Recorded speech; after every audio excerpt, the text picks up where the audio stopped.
Jerusalema ikayalami Hey, hey, hey, hey, hey, hey. ilondoloze uhambe nami zungangishilana Jerusalema ikayalami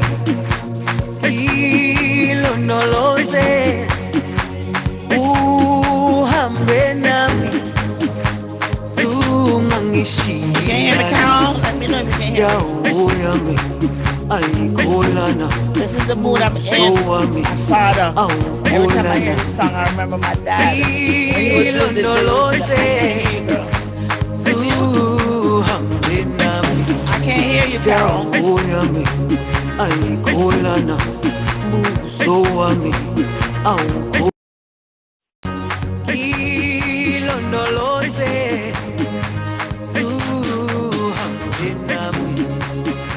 Carol, I can't hear you.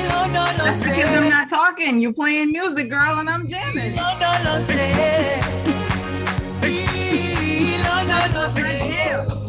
You can't hear me now, Carol?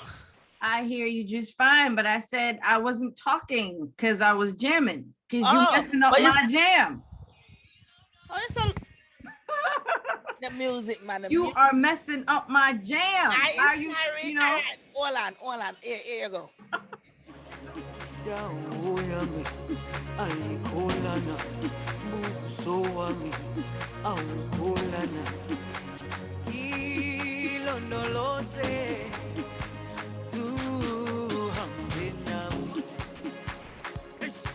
Woo! Wow. That's what's up. That's what's up. That's what's up. Oh yeah. I love watching like even those African dances. I don't know the name of them, but I love it where they put the arm to the side and the legs are like doing this. I didn't even know it had a name. I just love the dance. Oh yeah, they got names for those dances. Are you kidding me? I love it. I watch all of them. I try to practice them, but I'm like, okay, I know I got rhythm because I am Caribbean now. So I know I got rhythm, but those dances, I don't know how to do. Not all Caribbean people know about rhythm. I know. Turn your audio up. Turn it up. Turn it up. Turn it up. Turn it up. Yeah. You're supposed to can hear me. I hear you, but you're very low. Hey, Shelly girl. Michelle is watching us. Shelly, tell us if you can hear our audio, please. Let us know. Let me know if you can hear my big mouth, Shelly. Because to me, you're pretty low, Reese. So I don't know if everybody else is hearing you. Or maybe it's just me. Maybe it's just you. You know, as usual, you come with issues. Yeah. Always. Let's see. Maybe la problema está conmigo. We should be fine. That's my little Spanish accent right there for all my Spanish peeps. Okay. Yeah, I did it right. Mi problema está conmigo, no tú contigo. No speak no contigo, no speak it. Pero conmigo. All I can say, me no speak Spanish. Me no speak Spanish. Never notice if you go to a Spanish speaker or whatever, I be like, are you talking to say, no speak English? And it's like, okay. And I say, okay, but they know okay. They know okay. I love languages. Oh my goodness. I love languages and I have a knack for it. I'm able to pick it up. You know, I've always been like this ever since, even back home, I started learning Spanish from when we were in Marymount. Vamos amigos. Vamos amigos. Remember that book? Vamos amigos. Yep. Yes. Yep. So, that was our. Yeah, I started, and even like I started with Spanish back then, back when we were kids in Marymount in Jamaica. and I was very good at it. Very, very good. And why am I not surprised? Why am I not surprised that you were very good at it? Because I love languages. Ah. Right now, I watch a whole bunch of like Asian movies and stuff, and I write down the words, and I'm picking up their words. How you know is the Asian word? They're like sticks. How you know is that what you think? No, but I watched the movie, so I listen to how they pronounce the words. Oh. Right, and then I look it up. So I'm like, oh yeah. So soon you're gonna be doing voiceovers in Chinese, in Korean, also in Chinese. Korean. Chinese Asian. is ni hao. Korean 안녕하세요. 감사합니다. Oh yeah, I love languages. Always did. Well, the only language I like is the English language. Okay. And that's the only, I barely can manage that, much less. Not Indian. I can barely manage the English language, much less to go learn up another language. Okay. So I've always been interested in languages. Oh. It fascinates me and how they pronounce. But funny enough, the only one that I'm really terrible at, I'm really not good. I can pick up almost anything except, I'm sorry, got a little tickle in my throat. Okay. And this is warm water, by the way. I was just going to say, what's up in that cup? It's warm water because I don't drink cold water. What's up in this? What's in your cup? What's in my cup? You know we don't need to be drinking no alcohol because I am not drinking on the job, okay? We're a hot mess without the alcohol. Who needs alcohol when they're with us, right? You are a hot mess, not I.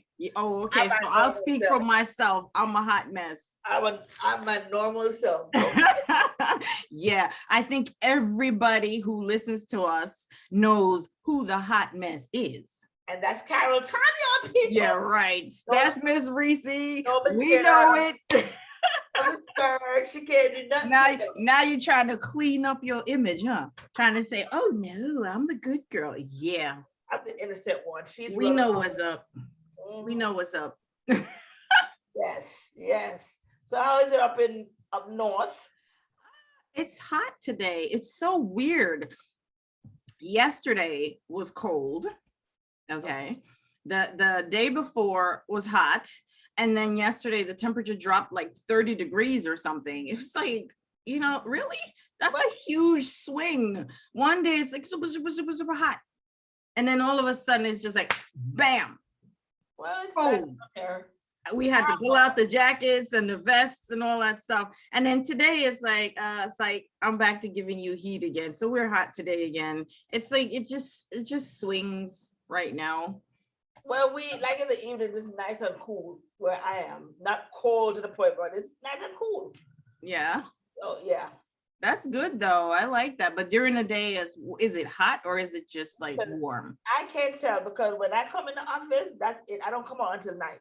So I don't know what's going on over there. Sometimes I come in, it's sunshine.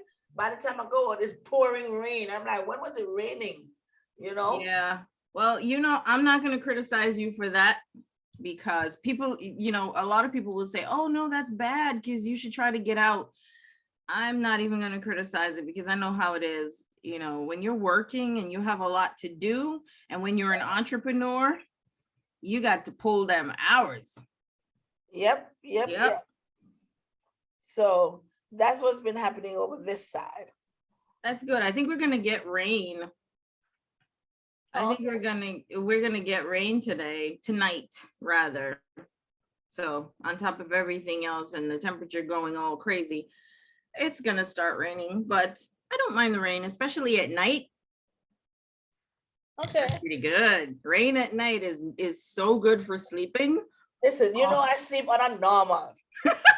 You don't need anything to sleep. I don't need nothing to sleep. You can sleep standing up, for crying out loud. Girl, I won't be surprised if I'm sleeping while I'm doing this show. Okay?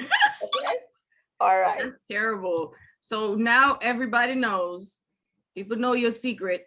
You're just gonna be snoring and whatnot. And if y'all hear me snoring, people, just kindly Yo, that's Yeah, we all know what that is. We just keep like, going. what the hell is yeah that? and basically I'll just talk to myself. I just talk to myself until somehow, and if you wake up. Did that ever happen to us while we were on the phone? Did I ever fall asleep on you? I know I fall asleep on a lot of people. Yeah, you didn't fall asleep on me on this show, but you've fallen asleep on me separately. You know, if I fell asleep on the show, people still be talking about that. Because they be like, oh my God, a reset draw story like that. Yep. Yeah. But you have fallen asleep on me separately. And it's not because you're boring, it's just because I think I have narcolepsy. Oh my goodness. Oh, it was bad. It was bad. And I didn't even flinch. I just kept going. I was like, Reese. I just kept talking. And then after a while, I was like, she's asleep. You were fast asleep. And I'm steady talking. And we're talking about important stuff. And you're like out, gone. Oh boy. Life. That's all I can say. So you know, I love my reality show, drama, all of that, whatever. But did we ever talk about J-Lo hooking up with Ben Affleck? No, that it's really, I think we did last week. I think we did a little bit. Now it's like they're together. Yeah, they're together. But before we chat about that, okay, you know how much I love our peeps. Oh yeah, when I say drama, I'm sorry. Yes. I'm the mix-up and blender one. You know, you can't wait to get into. I love this soup. But I have to just, you know, our friends are amazing and they keep us going. So, you know, we've got to shout them out. We've got to start off by saying, hey, everybody. Welcome to Let's Connect. Welcome. We are so glad that you guys are joining us today and hanging out with us. As usual, you know, we love to cut up, but we can't cut up if you're not here to cut up with us, right? Because we do this for you guys. So we love it when you join us, when you hang with us for however long you can hang with us and you participate with us. So, hey, Michelle, what's up, girl? Hey, what's Michelle. up, Yvonne? What'd you say, Reese? No, I said, hey, Michelle. That's what I'm saying. Yes, we love Yvonne. Suzette is with us. Leela, what's up, girl? Hey, Leela. Hey, Suzette, that's Miramont Posse, sister wife, big up in the plate, Brock. Okay. I'm so ghetto. We love all of our friends. And, you know, even if we didn't shout your name out, we know that you guys love to watch us on the DL. Okay, because we see the numbers, so we know you watch us on the DL, and that's all right. We don't hide and watch. Yeah, that might hide and watch, right? But that's okay. That's okay, because we've got listeners from everywhere, all around the world, and we are so excited and we love it. We love it. We welcome you. Listen to us. Send us your comments as usual. You know, let us know what you want to chat about. Let us know if you have questions so we can ask it on the air, so we can give you a shout out. All of our friends from the UK, from Canada, from the Caribbean, Jamaica. Hi, mommy. Mommy's watching. My mommy. Hey, mommy. My mommy was listening also last week, and yeah. So listen. And all of our friends, I know Maureen is usually with us too. We have Maryland listening to us, our friends. Big up to Marcia Stewart. Hi, Marcia. Hi, Marcia. That's Florida in the house. All right. So a lot of people watching us. So yes. I'm not going to be on my best behavior. That's what you want to tell me. I'm not going to be wait. Just a minute ago, you were saying you were the good girl, right? But that don't mean I'm good. So now you're saying what? You're not going to be on your best behavior? I'm going to be me. You forgot what a good girl know, right? Good girl and you ready to cut up. Good girl and Reese don't go together, okay? Like we don't know this. Yeah. Like we don't know this. Yes. Oh my goodness. So I'm glad we have our people joining us today. This is how we do it every Wednesday. We are on Facebook Live. All right. So if you want to participate, you can do so, and either by WhatsApp or you can do so on live or text or whatever you feel comfortable with. So now, can I go into the tea? Yes. Jesus. Go on, girls. Spill that tea for everybody. So you know Safari. You ever heard of Safari? You have to know about Safari from Love and Hip Hop. Listen, missus, just because you know your Lord. Safari and you love on hip hop don't mean that me know it too. So just go tell everybody what you want to tell them. Safari and Erica filed for a divorce from Safari. They just got married. Big everlasting wedding. Like you can tell he was in love. Like when I tell you that he was in love with Erica. Oh. And so she's pregnant with their second child, and she filed for divorce. Oh, after divorce? No, she filed for divorce while she's pregnant now. Okay. And they're always on Instagram fighting. Everybody know their business. Wow. But I just don't understand why they have to do that. But I love me some Safari.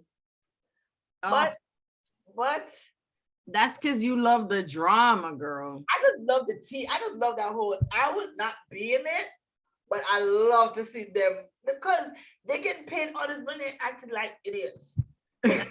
That money, please. You understand? So that's my thing. Like I really feel it for him. But my question, and I'm piggybacking off Jessie this morning because Jessie brought that up on her show, and I'm like, yeah, I want to ask people, how long do you think you should be with a person before you fall in love? Like, do you give yourself a time limit, or it's when the feeling comes? Because you know, like different people, like I've seen people that meet and they hook up right away, and their relationship is like forever. Like, you know, some people are just meant to be. Yeah.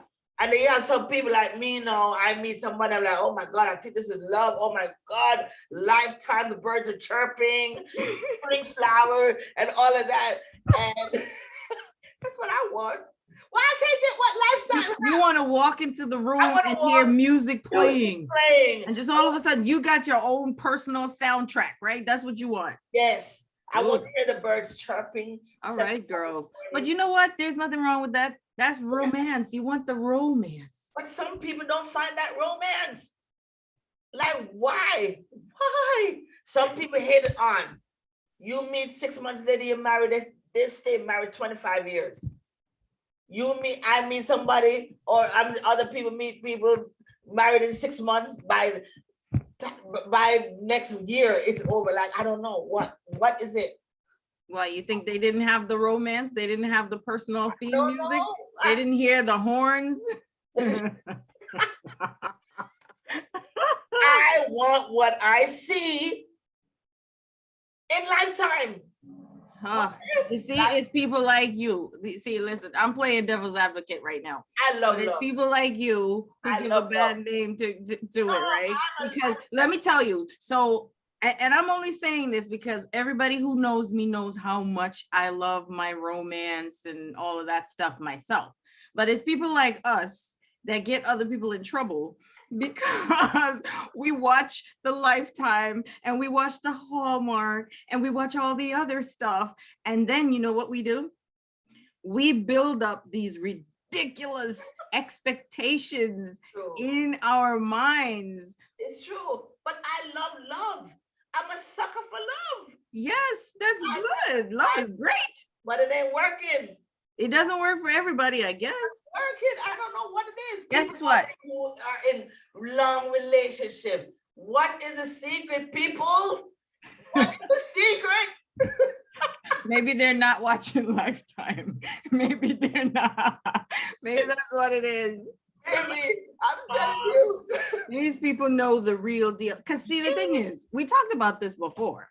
You know, when we talked about dating and stuff, that we've got to get realistic, okay? We can't be putting all those unreal expectations on some whoever we're dating. We can't put that on them. If they don't walk in the room and then your hearts go boom, boom, boom, boom, boom, then you're like, ugh, you know. Okay, is that love or is it infatuation? Exactly. What the hell is the But difference? people confuse the two. So the people who are in long-term relationships, they figure it out, honey.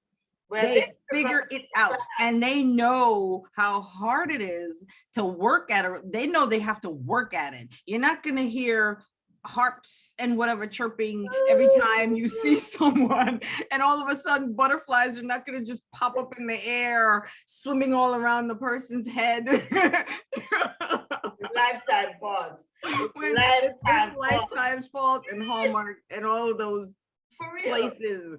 Is their fault. But the people who are in long-term relationships, you know, that's one thing they always talk about. What do they always say? They say, listen, the spouses, they know that it's compromise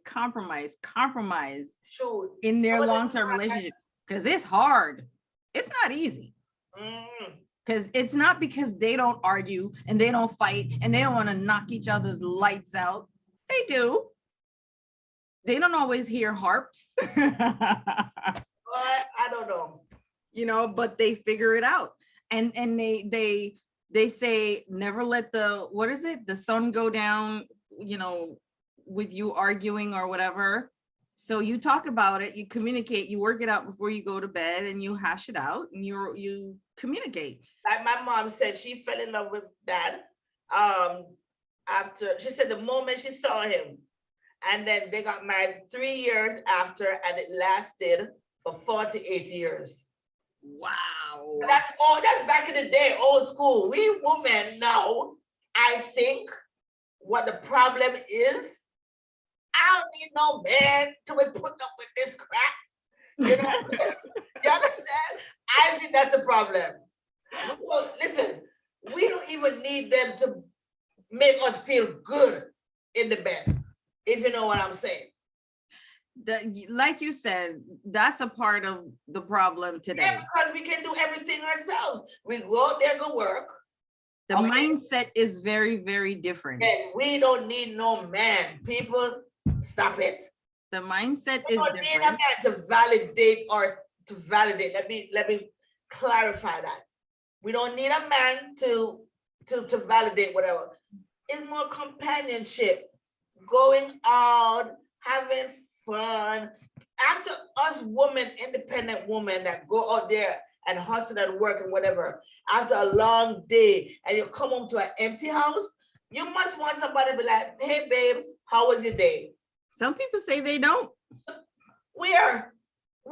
Say they don't need anybody. They come home, they get a glass of wine or whatever, and they're good. I'm not saying you have to live with the person, you know. But you don't think that you want you, not me, and I'm not going to sit here and pretend.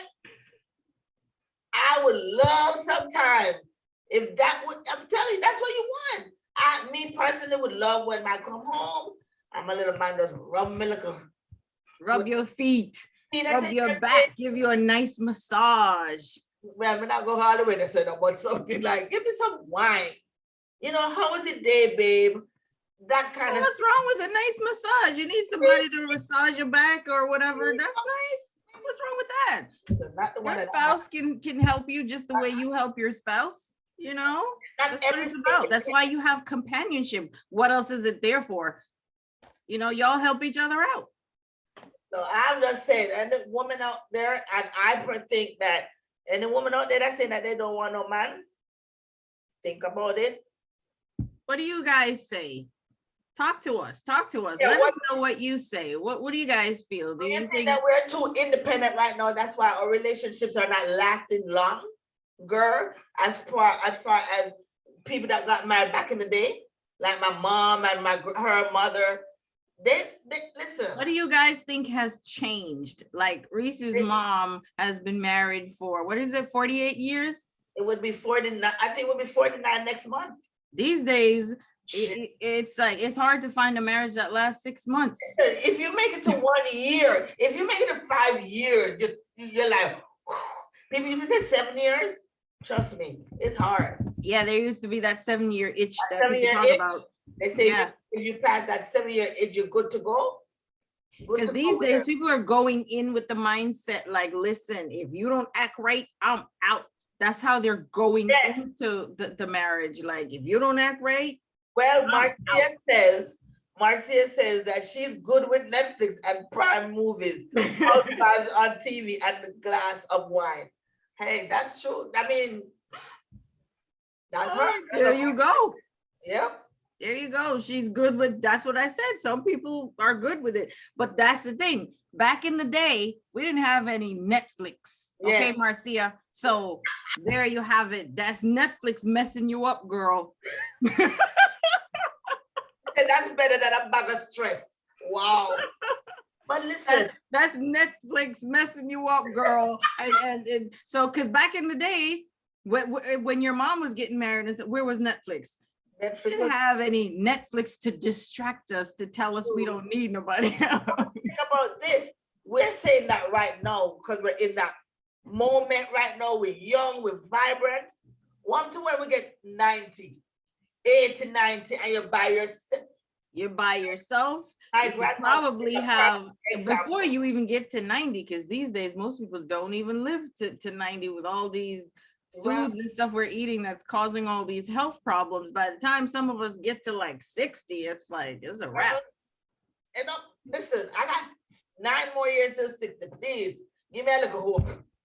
Please. Okay, shoot.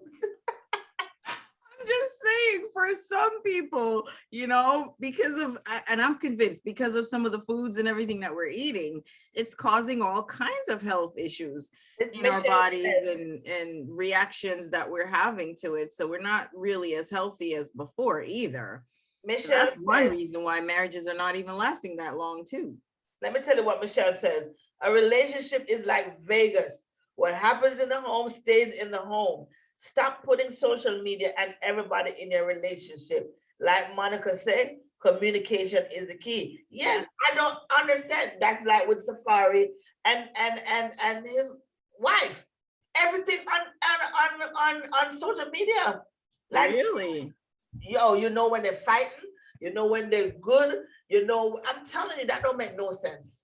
And you know, and a lot of times people live to regret that stuff.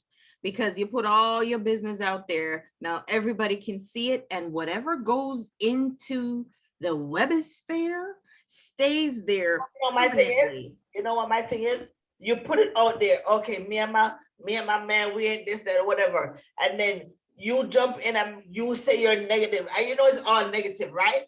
Then you won't get mad at the people for doing that. Who put it on there? Yeah. You were the one who put all your business out there. Why does it need to be out there? Why do you need validation outside of your relationship in order for it to work? Why, if you feel that way, get a journal and write. And let me tell you something. You see my books, I have journal, you know, because I have some things in my mind that I would want to say to my husband and those. But you know, if you say those things, you might get a backhand. What's in you understand? So what I just sit down and write it and pretend, and in my head I win and I feel good. You write in your journal, in your book, oh, today he picked his teeth while he was eating. I can't stand him. I said to him one time, I said, you know what? There should be a day when wives can do anything they want to do and don't get no backlash. Like, you know what I'm saying? Just cuss all you want, cuss. If you want to hit now, and you can't nothing. So you want permission to have a day where you can cuss him, you can punch him, do anything, and you can't do anything. You understand? And then, but I'm telling you, you want a day pass for that. Want a day pass for that. You understand? So listen, what about his day pass to do that to you? How do you feel about that? So what? What about his day pass to do that to you? How do you feel about that? I do not stress him out to the point that he wanted to do that to me. That's what you think. I know that. Yeah, right. That is what you see, this thing goes both ways. And if he's annoying you, then you know you're also annoying him. you know, but that's what you got to think about. You want a day pass to knock his lights out. What if he wants a day pass to knock your lights out? How you gonna deal with that, huh? He better do what I do. In my mind, he be knocking me out in his exactly. So throw out this day pass business. No, that's not gonna work. No, but the day pass, you would have no consequence. It's like, because girl, the last thing you need is him getting a day pass one day and he knock your lights out and that's it for you. Blah, bam. And that's it for you. That is the last thing you need. Wait a minute. Like, you agree to this? Like, seriously, like, yeah. So that was my little thing that I thought that I was thinking about with how soon do you find yourself falling in love? Is there a time frame or you just go with your feelings? Yeah, you know, there's no time frame to fall in love, obviously. You know, we're joking about it, we're laughing because that's what we have to do to lighten the atmosphere, because you know, life is serious enough as it is. But there is no time frame. It's just when you have to go with the flow, you go with the feeling, you go with who you love and who you care for, you know. And if you fall in love, some people say they fall in love instantly, you know. Some people it takes a little bit longer. Some people are just friends, and some people can be friends for a long time until that moment when something clicks, and then you get closer and closer and closer to your best friend, until one day it's like, wait a minute, you know, this person. When I went to bed, he was my best friend. This morning I woke up, you're my enemy. You know, so there's no time limit, there's no formula. It's between those two people, and they've got to make it work, and they have to figure it out. And they listen, that the key word is work, because it's not going to be easy. And that's where we go wrong a lot of times in relationships, because we think that, well, we don't have to work, it'll just happen, you know, I'll just be in love with this person for the next 60 years. Yeah, okay. I wish. You wish, you know, it doesn't work that way, and it takes work, and then we end up in divorce because most of us are not working at it, and we're not working on it daily. One person can't work. Huh? One person cannot work. Yeah, one person can't do all the work. It's got to be both ways. So back to your initial question, when you mentioned the J-Lo and Ben are back in their relationship, you know, if it works for them, I say. I think she can't be, a lot of people are saying that she can't be alone, right? I don't think that's the case. Some people just love to have a companion around. But boy, they jumped in that line. Whoa, like they were just waiting. That's my only thing with that. You see? Like they were just waiting until something went wrong. Like, oh, that's it. I'm good. Yeah, that's my only thing with that. Like, wait a minute, you were just in this relationship with this other guy, and then by the time it was announced that, you know, okay, you guys are breaking up, and he was still trying to stick with her, he was still trying to be with her, and she's already moved on, and it's like, whoa, wait a minute. It's like there is no breathing room. She didn't give herself a chance to breathe. But maybe when we saw that they broke up, maybe they broke up before. You understand? So, well, listen, one life to live, make yourself happy. Yeah. You understand? Because I guess she figures you don't have no time to lose. I'm with her. If that happened, I'm going to look for somebody out there for somebody. You know what I'm saying? So it is what it is. This corona has people thinking like, listen, I don't got no time to waste. Okay? So. And it has taught us that this coronavirus, this pandemic has taught us that we do need each other, you know, and we need companionship. So being by yourself 24/7 all the time. I know Miss Marcia loves her Netflix and her glass of wine. Girl, Marcia, some of us need a little bit more than just Netflix. Yes, we do have our topic is dating in the workplace, but usually before we start our topic, we always have a little sus. You know what I'm saying? All right. So, but we're gonna get there because I know this topic. Everybody know me. I am Miss Goody Two Shoe. I'm into everything. So this topic right here, I can talk to that. Well, you're gonna be doing that today because I really want to hear what you have to say about this. Yes, Miss Tracy. So with that being said, that's wrapping up our what moment? Our wow moment is what's affecting us today. And that Ben was our Affleck, wow. Ben Affleck and J-Lo and Safari and Erica Mena affected me today that I had to talk. Clearly they affected you, girl. Love me some tea. Yes, clearly that affected you. I'm gonna start when I do this segment. I'm gonna start having a little teacup. Oh yes, the tea. That's the if tea. anybody has any tea out there, you can call in. We would never turn back the tea. Oh yeah, and today is a full chat that we're doing today. Yes. Okay, so we're chatting with you guys. We're so glad you joined us. Yes.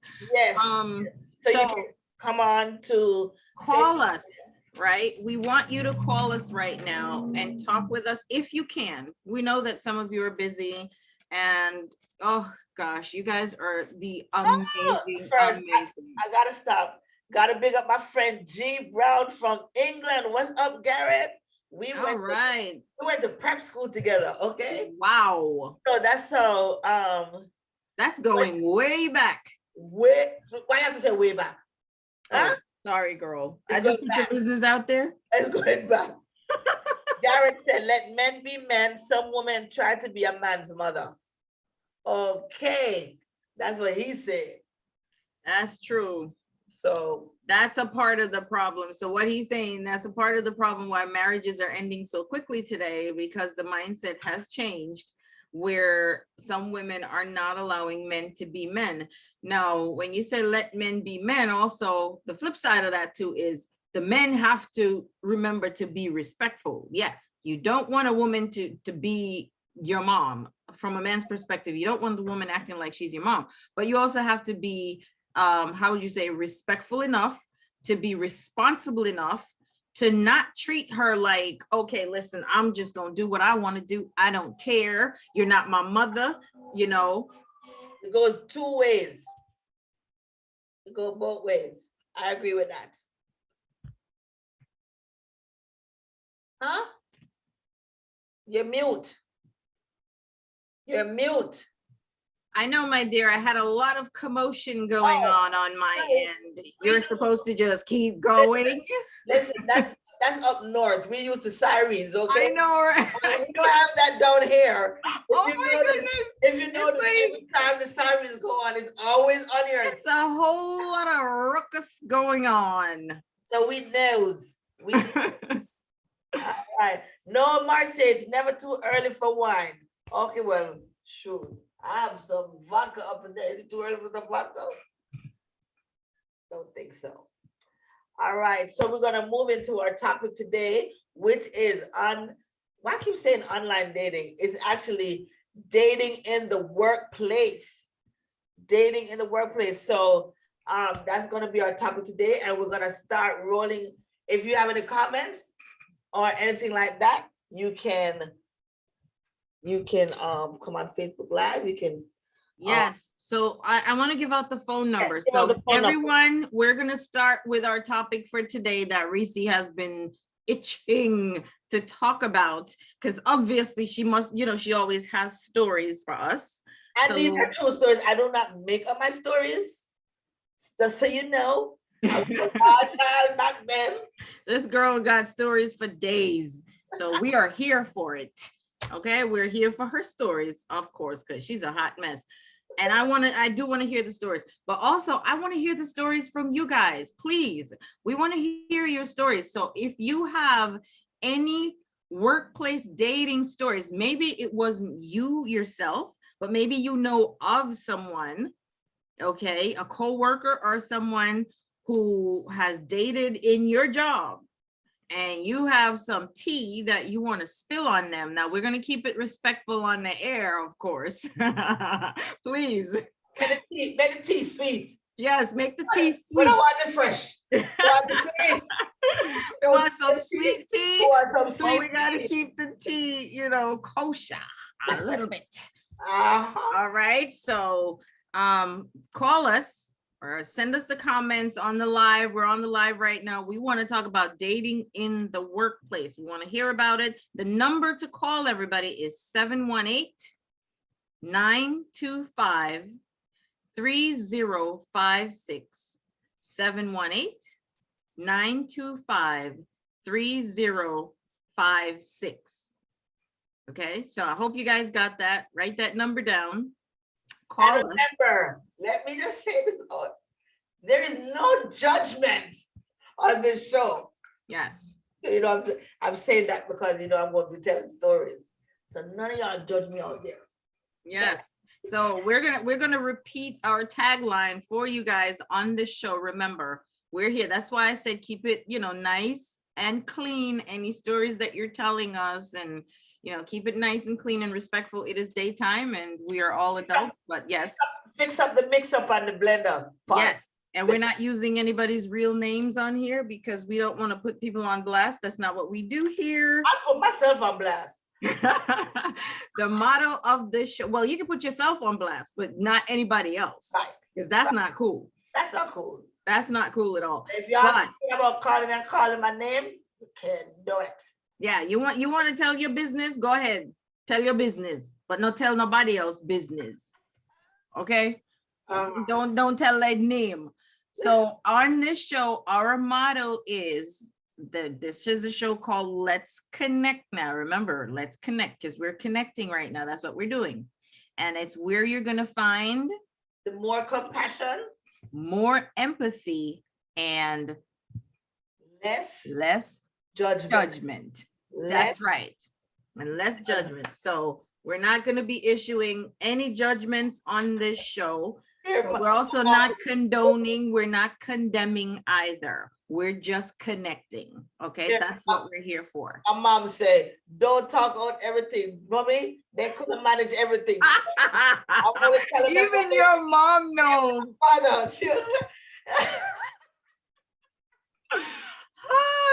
That's to show you what a wild child. I'm gonna be trying to curb you, girl. She's like, listen, please don't embarrass me, Reese. Don't embarrass me on this show. Please. Your mom is like, listen, I got my friends listening as well, and I don't need everybody knowing you're airing your dirty laundry listening to it, okay? You know what? Everybody's so used to my craziness that I may think it's painful, like, oh, it's you. Okay. That's just Reese. That's just Reese. Yeah, we all know. So, therefore, workplace, dating in the workplace. Yes. Twice I did it, twice. And I ended up marrying one. You married one? Yeah. So your husband was a result of a workplace dating? You better believe it. Not this one. Well, Lord. Okay, my first marriage. Oh, your first husband. Okay. My first husband. It was in the workplace. Yes. Wow. Yes. I've never had a workplace romance. Yes. Wow. So it's interesting. So how did you guys, were you in the same department? Were you in a different? We're not in the same department. Not in the same, was it a big company? Was it a small company? Oh, everybody know anyway. So I worked at IRFM. Okay. And I was in the accounting department. And then he was a producer. Mm-hmm. So back in the day, I'm look good. Yeah, and then there's pre-kids. Man, yes, girl, pre-kids. So you knew you were the hot stuff. You were strutting your stuff good. All women are strut. That's true. Yes, honey. And I love music. So I always used to be in there because I've always been hanging. I always used to hang around guys. I never really had a lot of girlfriends. So I was always in the mix with the guys and, whatever. And it just, and he couldn't help it, So this cutie and in the color department, and then we just started talking, Okay. And how long did you guys date before you got married? No, that one, no. I was young, okay? Oh Lord, want to hear this story. Let's go. I want to hear this, because if you have to preface this by saying that, then there's a whole lot going on. I told you I'm a sucker for love. So he comes and, you know, we vibing and everything, and we're just doing it. And, you know, I was like, oh my God, this is too good to be true. Like, you know, back then it was a lifetime, but I'm like, oh my God, you know? And then, you know, he was like, you want to get married? Let's get married and whatever. And I'm like, okay. So I'm like, yes. Oh my, every girl's dream to wear the white dress. Yes, honey, child. And so how long did you guys date before you got in the white dress? A year. Okay. A year. But we saw each other every day. So you swear you know this person, you know, whatever. And yeah, and we got married. It was a lovely wedding. I did not know half of the people that was there because my mother, she was so excited. Now you're gonna blame it on mom. See, Blame it that's on why mama. she's like, listen. No, but yeah, it was, you know, it was that everyday girl. I'm married, I'm in love. This is the one. We're gonna live happily ever after. Then the kids start coming and on. Then the honeymoon stage was over, and then my thing was, and I think I had part to do with why the marriage didn't work, because what do you mean you think you had part to do with it? Yo, so you think it was just him? I'm not going to blame myself. You make me choke. You make me choke. What happened is that herein lies a part of the problem. So now I'm seeing a part of the problem. It's not about me, okay? Okay. No, seriously, I got married too young, and it was all about, well, the way I was not gonna change, right? So I used to party a lot, and he wasn't a party person. So I'm still going to the clubs, and he's home. We're like, I'm not gonna change just because I'm married.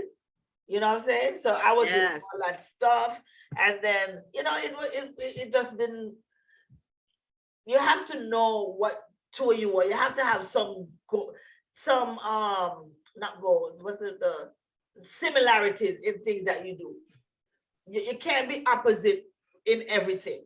In every single thing. In every single thing. You can't. And see, that's where the dating part comes in. When you're dating, that's the time to learn all of that stuff and learn whether or not you're compatible. Yeah, it's true. Girl, I didn't know what that word was back then. Compatible. You know, that's when you learn, and that's when you talk about it, because these are a lot of things that kill marriages. It's true. You know, it's true. You have to have things in common. And if you don't have anything in common, I mean, it probably could work, because they say opposites attract. But you know what? Do opposites sustain? I don't know. Right. But the thing is, if you are opposites, then you've got to know that up front, going in to say, listen, I love partying, so expect that I'm going to be partying all the time. I didn't do that. I was like, oh, I'm going on hit. Girl, every Friday night I was at Pier 1. That was in Montego Bay. And I'm telling you, Reese, even though sometimes, you know, initially people think they can handle certain things, right? They can handle each other. And even though some people will tell you up front, listen, I'm a partier. I'm going to be partying all day long. I'm going to be out at, you know, this and that. And they think, all right, I can deal with that. I'm strong, I can handle it. But then after a while, and you see that, wait a minute, this person is for real. I can't stand this. True, it's true. And you're right. You have to know, you have to get to know a person. You may not know them 100%, but you really have to dig down. Do you like to party? Do you want children? What are your views on raising kids? XYZ. You know what I'm saying? Because those, you go in and you think, okay, we're on the same wavelength, when it's not. Yeah. You understand? It's so funny that you mentioned also, you said you met your husband in the workplace, and you guys were married a year after. Do you know that basically 22%, which is not bad. 22% of workplace romances of married couples. Let me get this right for you. 22% of married couples in the US actually met at work. 22%. That's a big number. I didn't think it was that large of a number. Yeah. In terms of, I know that there are romances happening and stuff like that, but in terms of getting married and going through with the marriage, I didn't know that the percentage was that high. My aunt, she actually made a post today. She met her husband through the workplace, and they're married 54 years. Wow. So it can work. But I was too young. I was like 20 something. Girl, I shouldn't have gotten married, but the whole marriage and like I said, I'm a sucker for love. Yes. I just love that whole romantic love. The other side to real life is what I'm trying to. I got the lovey-dovey part down. I just need to get that real life. I don't know why. I guess I never experienced it, so I don't know what's that like.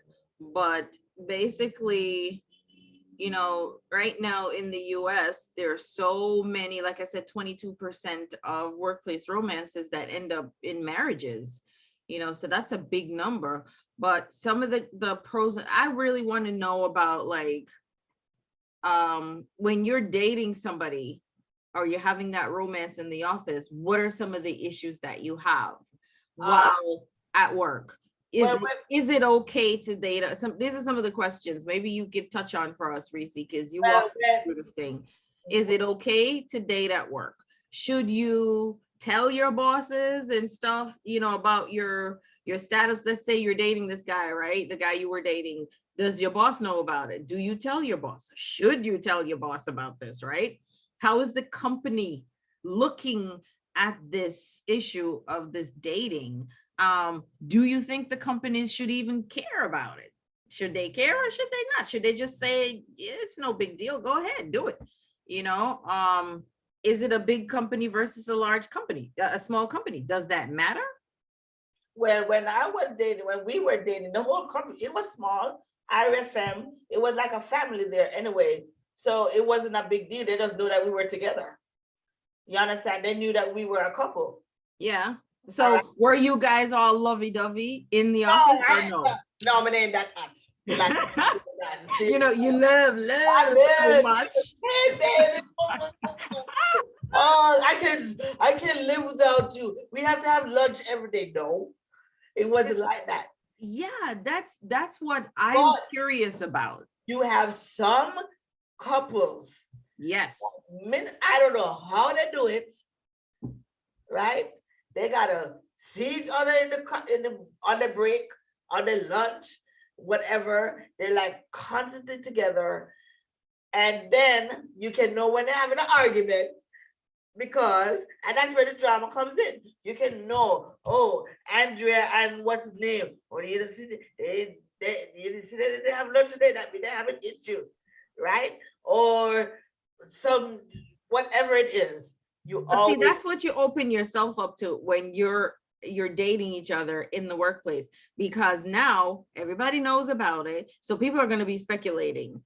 You know, when you come in one day and you're in a funky mood, everyone wants to know, oh, let me see if, Reese is in a funky mood. Let me see if George is also in a funky mood. Let me see what's going on with George. Oh, they're having an argument. Yeah, for real. So now everybody's in your business. What? Now everybody's looking at it. Everybody wants to know what's happening with them today. And please do not let a new employee that looking good, either female or male, that start working there, and then you start, so he peeping out that one, and Andrea, right? Then it turned into a whole drama. Yes. And everybody in your business, and that's when I'm like this.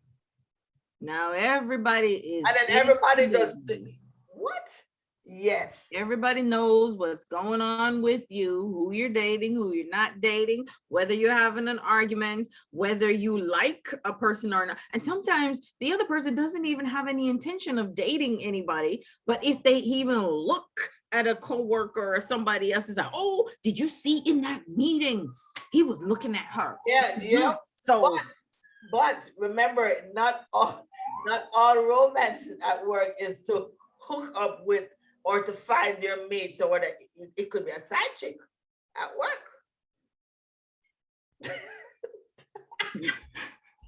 I have no words. I have no words. It can be dating, it could be a side chick, and then wifey comes up and be like, oh, I heard that there's a girl. That is so messy. It's like, that is such a messy situation. First of all, you know how I feel about that. It's wrong overall. Yeah, we're not supposed to be judging, right. Okay? But it's a very messy situation because there are other people there at your work who know what's going on. Yes. And if you're married, but yet you're at work having some side relationship, chances are the wife is going to find out. That's when you sit down and watch through the window. Because somebody is going to tell that other spouse, the partner. Somebody is going to let it spill. Because they love that mess.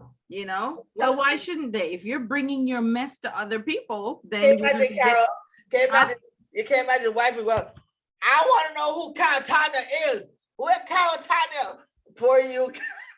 Oh my god. But I've always thought, though, I haven't experienced it where this happened, but I have worked with people who were in relationships, and it's very distracting, because even though I try not to be nosy, for me, I try not to be nosy and be all up in people's business. I don't try. But I'm human. So it's like, yeah, when I see them, I'm looking to see, okay, is there any unusual interaction happening? Are they holding hands? Are they kissing? Are they public PDA, public display of affection? Like, what are they doing? Is there any favoritism, that's being shown to that one? So I want to see, because it's not fair to me. I work hard. I stay up till all hours of the night getting my work done and blah, blah, blah, blah, blah. Let me see if this one is gonna, get any of the perks that I'm not getting. It's very distracting.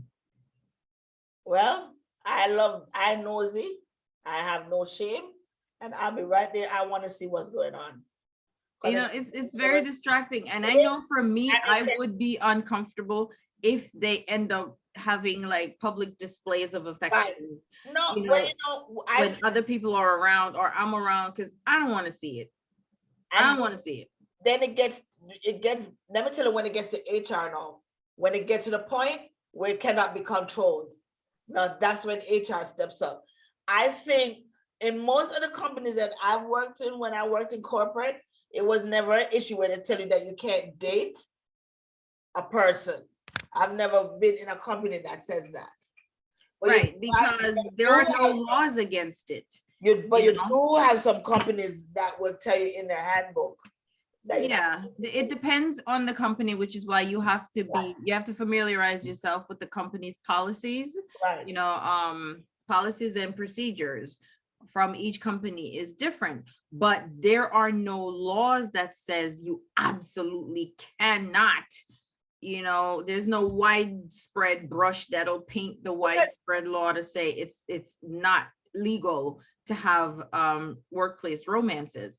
But different companies have their policies. That's how Brad Pitt and Angela Jolie met on the set of Mr. and Mrs. Smith. And see, they ended up married, kids, and it's where you can't help where you meet your spouse or who you're dating. Right. You can't help that. And that's why, like you were saying, companies, they most times, and I had some conversations with different HR folks to get a little human resources people to get a little insight into this, because of course I don't work in human resources. So I wanted to get a feel for how companies deal with this. But, and so the advice was from an HR perspective, HR doesn't really like to get involved in these situations because they can't really make a law that says you cannot date, Right. you know, and it can get very, very messy. So the only time they will really get involved from an HR perspective is if it becomes, like you said, Reese, disruptive in the workplace. Yeah. You know, if all of a sudden, you know, things start happening and it's disruptive for other people around, Yeah. or now they're not producing their work. You know, if you're supposed to be doing a certain amount of work and your workload or your level has dropped below where you're supposed to be because of this romance, or you're bringing your problems and your dirty laundry in the office, and I'm sitting in the cubicle next to you and have to hear all of your business about what happened at home and all of your fights. I'm telling you. Yeah.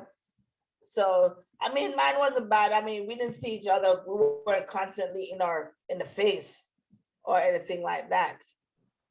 You know, so he was in one department, I was in one. But you have some people that work and then they date and then they go home. Now, I mean, What do you mean they work, they date, and then they go home? no, I mean they work together and they live together. So Yeah, that's supposed to be like, you know, annoying. that presents a huge challenge in my opinion. Some people clearly they make it work, but one of the cons of that is that if you're with somebody 24/7 like that, it takes the romance, it takes the excitement out of the romance. You know, where's the excitement? Because usually when you don't see someone all day and whatever, and then you see them, then you have stuff to talk about. Then you have, you know, it's that anticipation that you feel, that build up. You're like, yes, you know, and we're going to go out to dinner. We're going to do this. I haven't seen this person all day or whatever. It's that little anticipation, that little excitement that you feel, the little butterflies when you see that person. Here I go again with my romantic notions, right? For real. But you see that person all day long, every day in the office, you get to hear the boss yelling at them and telling them, telling them, you didn't do this right. That's embarrassing. That I can't imagine getting embarrassed in front of my spouse when I want to look cool. You know, I did my project and I did good, and then my boss is like. So you don't think you could date somebody you were working with? It would be very distracting for me. Especially not in the same department. I wouldn't do that in the same department, like where I see this person all day, every day. You know, I do remember now. That could be distracting because that would be very distracting. I did it twice, right? Ended up marrying one, and then later on in life, I did it again, but it was the same department, and it definitely can be distracting. Yeah, it's very distracting. And I now that we're talking about it, I do remember one time someone had expressed interest in me at the job, and it just, for me, I didn't even give it a second thought because I just couldn't imagine. You know, for me, I was like, there is no way I would walk into a situation like that. First of all, I don't like people in my business, if you can't tell by now. You give him a chance? I didn't even give no chances. It was like, yeah, cut. That is not going to happen. You know, I didn't even think about it because I don't like everybody all up in the sauce. Loose. Huh? It made me feel loose. No, everybody is different, girl. I'm like, bring it on, baby. Bring it on. Everybody is different. Everybody's different. You like all that stuff and you don't care. I do care about that kind of stuff. And I just couldn't imagine every day and having people all up in my business like that. And I know that they'll be watching every movement, every eye movement, no, sir, you can't do it. Well, I live in the moment all the time, as you can tell. Me, I live in the moment. But I mean, you You can't knock it until you try it. So, well, I guess some of the pros, right, for working, with somebody that you're dating could be you can get a better understanding of your partner's work related issues and problems that they're having. So you can always be somebody they can talk to because you'll understand. And that part I actually do like, because when you come home and if you guys work at different companies and you have no idea what this person does and they're trying to just talk to you about what issue they had at work and you sitting there like, all right, what about this? What if you're working at the same place, you're working in the same department, and one of them is a supervisor or one of them is your supervisor? What then? How do you think that would work? that is a big mess. Can you imagine? You read me up after I saw you. That's what I was gonna say. Yeah, you have to differentiate between when you go to work, we're not together, we're not in a relationship. It's like dating the boss. Or that's very, very difficult, because then all the other employees, and like I said, the way I would be looking, because it's very distracting to me. I would be looking to say, is he giving that person preferential treatment? Is that person getting what I'm not getting? Because I'm working hard. Are they getting paid more than I get paid? I mean, come on, we're human. I'm sure we're all thinking about this, right? It can't just be me, guys. Let me know if you all think this is just me, okay? But I would be thinking, wait, how much does that person get? Way more money than I do? What is their workload? Do I have 10 projects while they have 3? Let me see. Just because they're dating the boss, right? And then when they're arguing, what does that look like? And then that's the other thing. So now the company could have a potentially big issue on their hands, because that could result in a lawsuit. If something happens, like, one get terminated and then they bring a lawsuit, how does the company handle that? So the companies really look at that. They don't like to get involved, but they like to be aware of that issue, because not only are the co-workers looking at it, like I said, I would be looking at it because I've done that before, where I'm paying attention. Like, I want to know if this person is getting preferential treatment, or it could be, they are more than likely. Not really, Reese. It could be, and I've seen this too, on the flip side of that, they get treated worse than everybody else because they don't want to be accused of giving that person preferential treatment. But I am not going to be with no boss. I mean, I get no perks. I have to get some perks, and that's not a perk. Yeah, sometimes they don't get the perk because they want to make sure that no one can accuse them of giving you perks. So sometimes it's even harder for you. They're even harder on you than they are on other people. And I've seen that too. And it's like, wow, why you got to be so mean to this person? Because I don't want to be accused of giving you special treatment. Right. Well, Andre tried calling back in. Andre said he was trying to call. So Andre tried to call us back. I hope he does call back. Andre, you got to make sure he gets in. What was wrong with the line? I think he called us before and we had an issue. So you're not going to be able to hear him, but I'll be able to hear him. No worries. He says he has plenty of co-workers that were dating the boss. Oh, wow. Oh, man, I wish I could hear that. I want to hear his stories. Are our listeners going to be able to hear him? The listeners will be able to hear, but you won't be able to hear. Okay. As long as the listeners can hear, that's fine. So, Andre, call us back because I want to help. As I said, if I'm dating the boss, I better get that Lexus. I better get some perks. Yes. Then what's the second be with the boss if you ain't getting no perks? Please. I might as well be with a regular employee. Exactly. Yep. I hear you, but yeah, it could be very messy. Like I said, for me and other people like myself who are now looking at them underneath that magnifying glass, because I want to make sure that this person is not being treated unfairly, like getting more benefits than I'm getting if I'm working as just as hard or something. It's not fair. Right. And then on top of that, the company now is watching, because the company has concerns, because they don't want lawsuits. So they have to be looking at it to make sure that all employees are being treated fairly, and the boss is not favoring one over the other. Right. So now they're monitoring those relationships, right? As well as they're monitoring the supervisors, the bosses, and they're monitoring now the subordinates. So when you do that, you have to be mindful that you're now putting yourself underneath the magnifying glass by this company. You may not have thought about it, but you better believe that that's what's happening. Yep. That's what's happening. Mm-hmm. And also, yeah, so the thing is, the reason the companies are doing it, because it opens them up to claims. It may not be right, but claims of discrimination or the most harassment. Yes. That is common, especially if somebody don't want to deal with somebody anymore.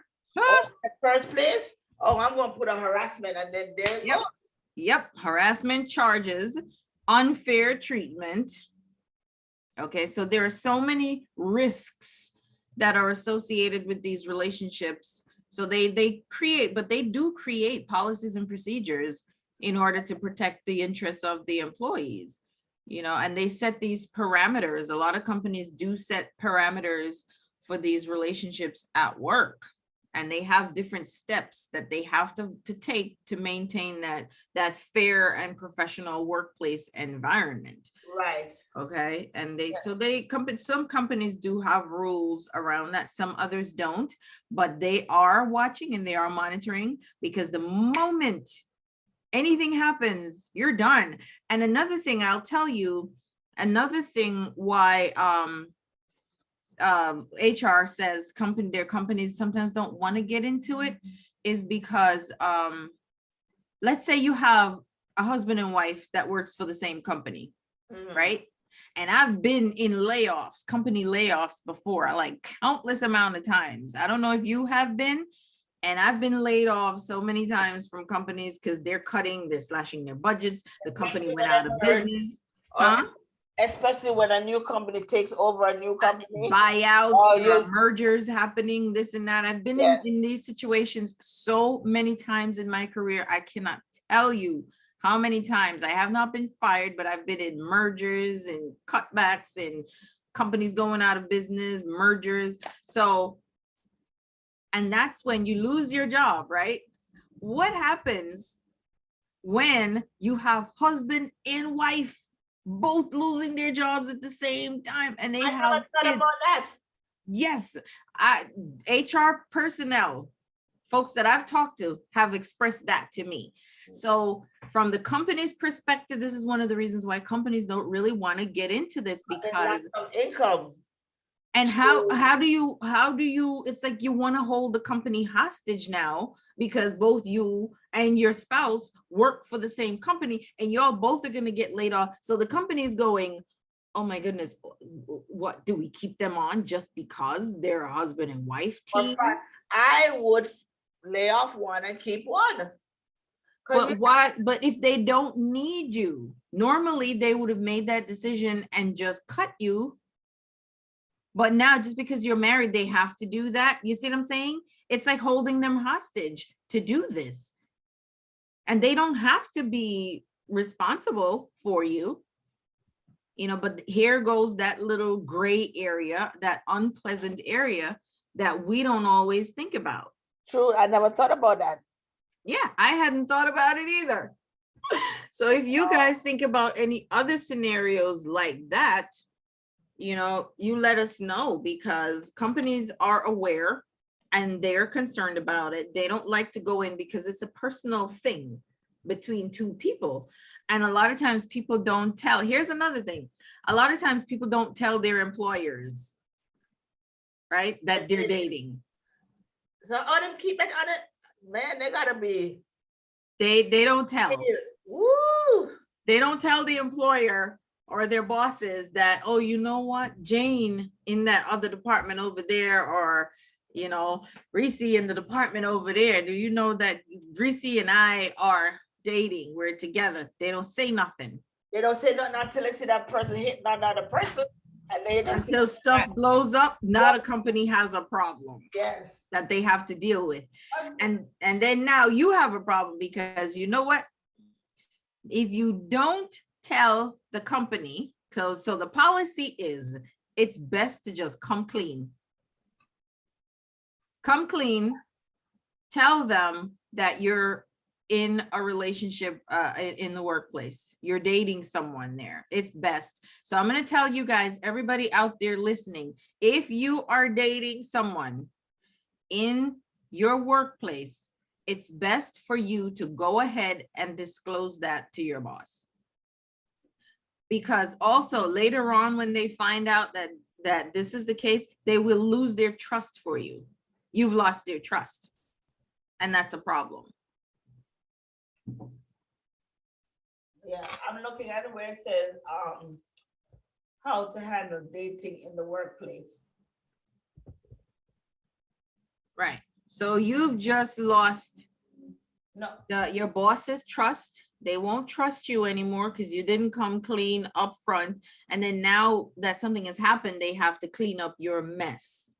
Okay. So right now you're looking, all of a sudden, as the boss now, looking at you like, the next time we got to lay somebody off, since I can't trust you, you're going to be the first one on the list to go. I'm laughing, but it's really not funny, because this is what happens. You're right. It says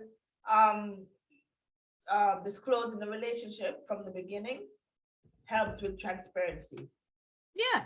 You know, and they're giving tips about dating in the workplace to maintain the professional behavior.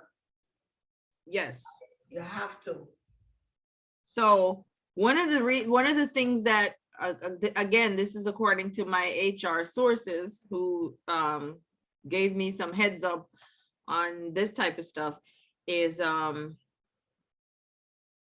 companies trying to combat that by making it, you know, when you apply for a job, sometimes they're asking you that question on the job application up front. Right. You know, so on your job application, they want to know, like, who referred you for this job? You know, who referred you? We've all seen that question on job applications. Who referred you for this job? Do you know? And you have to put the person's name. Do you know someone, you know, here at the company, and what department, what's the person's name, you know, or do you have any relationships? You know, depending on the type of job you have too, if you have like a corporate job or whatever, they want to know if you or any of your family or something have any kind of shares or stocks or something, is an officer on the board of the company and stuff like that. They want to know what the relationship status is. And this is why. Yep. Yes. Another thing is, can an employee be fired for dating a co-worker? So what do you think the answer to that is? I mean, it's obvious if it's written, if it's in a company policy handbook where they say no dating, definitely. If they're breaking that rule, you understand? Yeah. But I don't think they can be fired for that if it's not specified, you know? So you're right. I don't think they can be fired just for dating in general. Like I said, there's no law against it. So you're not just going to outrightly get fired.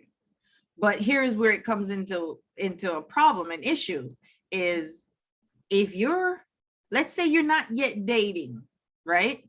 Right. You see? Let's say you're not yet dating, but like I said, someone had an interest in me, right? I didn't reciprocate, right? But let's say they continue to try to pursue me, right? Flirting with me openly and continuing to pursue me every day. They're bringing me flowers or openly and trying to talk to me, or just aggressively coming on to me and pursuing me, now that becomes a problem. And that person can get fired for that because that's harassment. You know? But I just saw something here that what is classified as What's that? harassment? No, where you said the harassment, Yeah. I saw something here where it says what is classified harassment?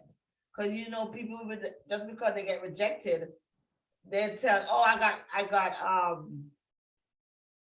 he's harassing me. Yeah. You understand? So what they're saying is that the company has to define what sexual harassment is. Because I should be able to come to you and say, John Brown is harassing me. How is he harassing you? Right? Just because he turned you down doesn't clarify that as harassment. You know what I'm saying? Right. Person. So there's yeah, so I guess they, like I said, they would have to put some definition or parameters around that, like to know what does that look like really. Is it just happening one time? Did it happen just once? Is it a persistent thing? Is it happening every day? You know, are you constantly every day, even though the person shows no interest in you, are you continuing to do? How many times does this person have to tell you no before you get the picture? Yeah. Yeah. You know, that's when you get fired. That's, and some of them don't. It's like you talking to a stone because they can't get it. No, I don't want to be with you. What the hell you have to, you know what I'm saying? I understand. I don't think I would call it sexual harassment. I wouldn't say that's sexual harassment. He just annoying and aggravating me, you know? Yeah, but you have a right to your personal space and Yeah. a right to focus on work when you get there. So that may be your personal thing, but like you said, the rules and the policies will be created that because someone else would be offended by that. Yeah. Just because you didn't find it offensive and you just thought it was annoying. So someone else, it's offensive because you don't know if this person doesn't have a husband or a wife at home and you're pestering them constantly every day. That's disrespectful. It's unfair to that person, you know, for you to continue to be aggressive. Right. You know, it's not just annoying now. It's like, okay, it's persistent. And we know these days, Reese, with a whole lot of mental health issues happening, you don't know a person's mental state of mind either. So you gotta, companies have to nip that in the bud, because someone tells you no and you keep on going, that says something about you mentally, you know? Yeah. And then I start getting scared, like, wait a minute. If I'm saying no all the time, wait, what does that mean for me with you? I'm like, do I have to watch out for you? Looking around each corner. Do I have to look over my shoulder for you all the time? Because what does that mean? You know? And if I tell you no, are you gonna be like, oh, you know what I'm saying? I don't have to spell it out. Fortunately for both of my experiences with workplace, romance, I never experienced that. So I had fun on both of them. It was funny because in the second one, office romance, nobody knew. They were like speculating, but nobody knew that we were. So you did that on the DL. Did that on the DL, girl. It was exciting. It was hot. That's hot right there. No, it is, because people, are they together or they're not together? You know, you don't get. How do you keep a straight face? Were you guys in close proximity in the same department or different department? Same department? Same department. Yep. Yes. So tell me about that. Now I'm curious. I want to know because to me that's hard to do. Be all up in my business. I want to be all up in your business, girl. I want the tea. Spill it. I'm gonna keep it PG-13. Yes, please. No, but it was fun. Like, hold on. That's Andre. Yes, I want to hear Andre so bad. Is this Mr. Andre? Yes, it is. Welcome to Let's Connect. One of my favorite topics going on here. You guys got me laughing. I don't know if Carol you hear me, but like, yes, I'm actually hearing Andre. Yes, Carol, are you there? I'm so Can you hear me? glad. Lord of mercy, you done. Andre. Andre, can you hear me? Can you hear me? I'm about to spill the beans. Can I spill the beans? Yes. I want to hear it. Spill the beans, spill the tea, but keep it PG. I'm not going to identify the agency. Y'all had to hunt me down, but Carol knows who I work for.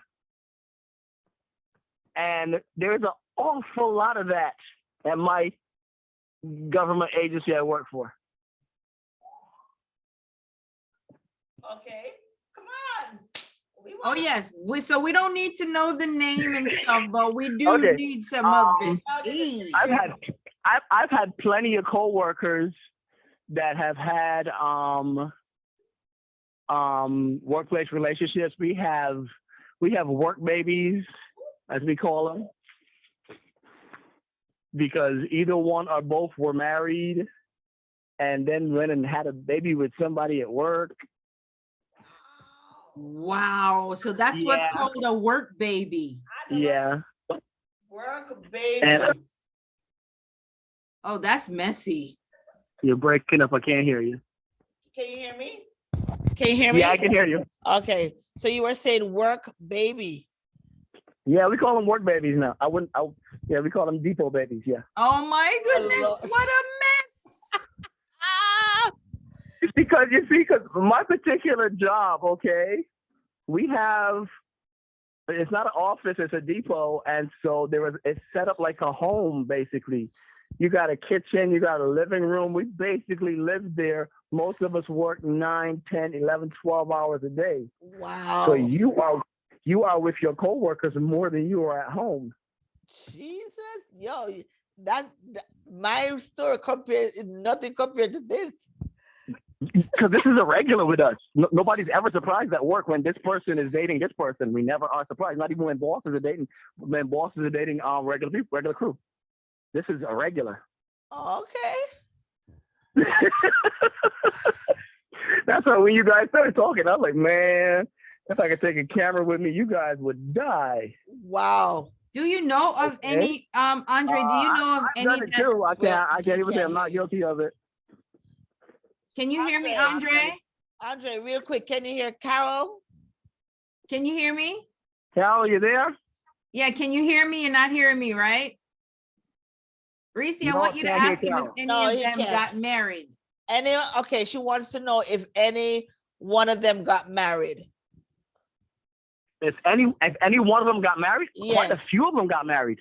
Oh, okay. Few of them got married. Quite a few of them got married. Like I said, that's why we have the work babies. Okay. Quite a few of them got married. I myself have a son from one of those relationships. Wait, hold on. Oh. What? Well, here comes the tea. Wait, no, this is more than tea. This called for some vodka. Let me go get the Smirnoff. Let me go change what's in my cup. What? I told you I was going to spill the beans, didn't I? This is an interesting one to me. Wait a minute. So we want to know how that got started, Reese. Yes, I have a son from a coworker. Yeah, I do. Reese, ask him how it got started. We want to know how it got started. You brought it up. How it got started. Yes. How it got started, I was single. I was very bad behaved because I was single. You know, you're single, you do whatever the hell you want because you're single. Right. Okay. For you don't have to be shame. not required to behave yourself because there's nobody to behave yourself for. and she worked with me. She drove the bus, and oh there go. Oh, sorry, telling too much. I'm giving away the secrets. Everybody delete that last part from the head. Everybody forget that part. Only Carol's supposed to know that. But and we both worked together, and we would see each other every day. And it so happened our lunchtimes always landed together a lot because of our schedules. So who else you don't have lunch with but the person whose schedule is around your time? It's either that or have lunch alone. Yes. And so it went from having lunch together to having dinner together to driving home together. Oh man. To making babies together. Yeah, to not going back home. Okay. Yeah. This is what happens when you spend so much time with someone. All right. And it went that way for years. Really? It was quite it was like 2-3 years, something like that. Wow. Yeah. That's before the son? That's before the baby? It worked for. That was before the son? 3 years before that was before my son. That was before my son came around. Yeah. All right. And at one point we were living together for a while. Okay. All right. So it was a while. All right. So did the other coworkers know about it? And things like. So did the other coworkers know about it? You can't. With my job, it's stupid to try to hide anything. You're not gonna be able to hide it. Like I said, our work environment is more like a house. Right. Okay. So it was normal. Okay, so it's normal. It's not nothing like, oh my God, Andre talking to Reese. It was exactly. Okay. Exactly, because it's because everybody worked so closely together. It wasn't seen as anything abnormal because it's regular to hear, oh, the boss is dating this one, and the one that I heard earlier that Carol said, because that's one that doesn't occur with us. And she said if the co-worker is getting favoritism because they're sleeping with the boss. Oh, yeah. Hell yeah, the co-workers in our situation get favoritism. Of course, they're supposed to. Yeah. Andre, that's the problem. That's not the problem. As I told Carol, if I'm going to be with the boss, I need some perks. But see, that's the problem for the company. I had a co-worker who, when we used to work over the weekends, she would come in on Sundays and sit in the boss's office. And I go out, do my job, and I get back, and she's still sitting in the boss's office. I'm like, you go, girl. You go, girl. Goodness. But I can see it happening where Andre works because they spend so much time together. You're always around them, so you must. Yeah, but see, that's where tell them that's where the company has a problem with that. In this area, and always connected. And with my job, it requires you to communicate with all of your coworkers. You can't just avoid them. Right. There's no avoiding them. We all have to communicate to do our job and stuff like that. So there's hundreds of entanglements. Karen says no. That's where the problem lies with the company. No, because all these relationships or entanglements and the favoritism, the boss favoritism. Well, you see. That's why I'll tell you a funny joke then. They had us go through sexual harassment class and appropriate behavior. Right. Okay, at the workplace. Yes. And the biggest joke was when it was our turn, my section of my workplace to go.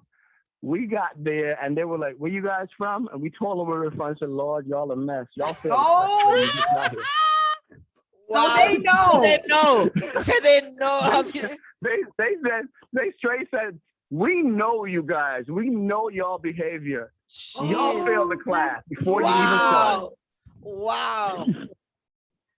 That's funny. So they were ready for them. Yeah, because I think it has more to do with our facility, because our facility is really small because it's an older facility. Some of the facilities that we have are large, so you have multi-floors. And so everybody's away. They tend to spread out. But with our facility, it's an older facility. It's one floor, and it's a pretty confined area.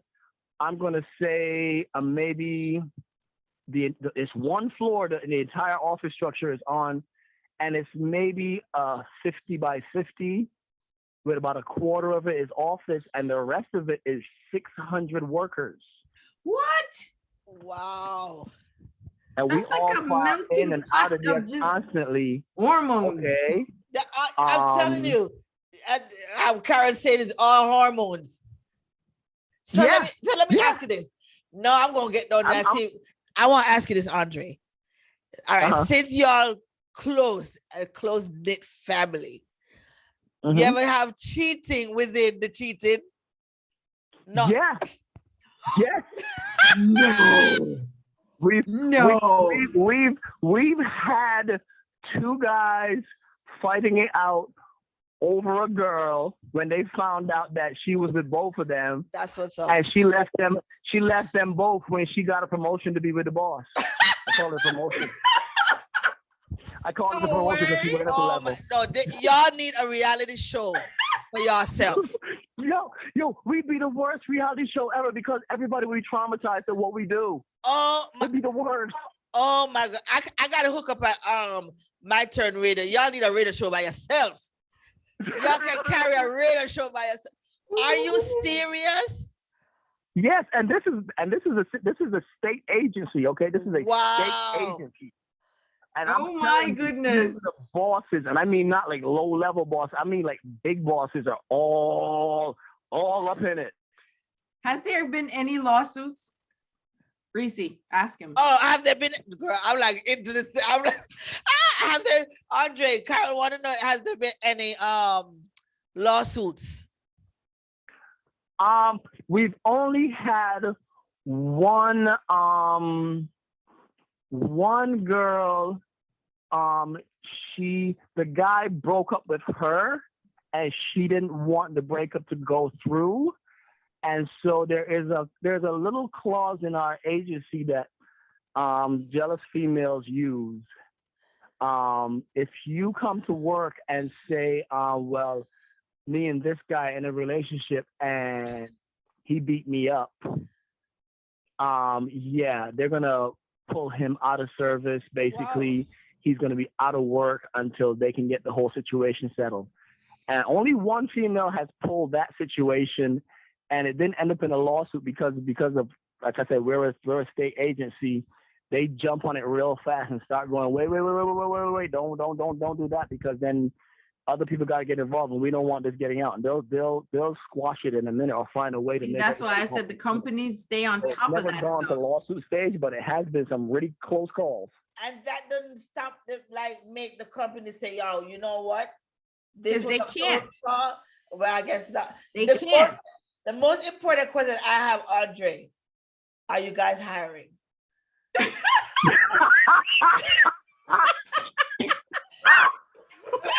I want to go fill out an application.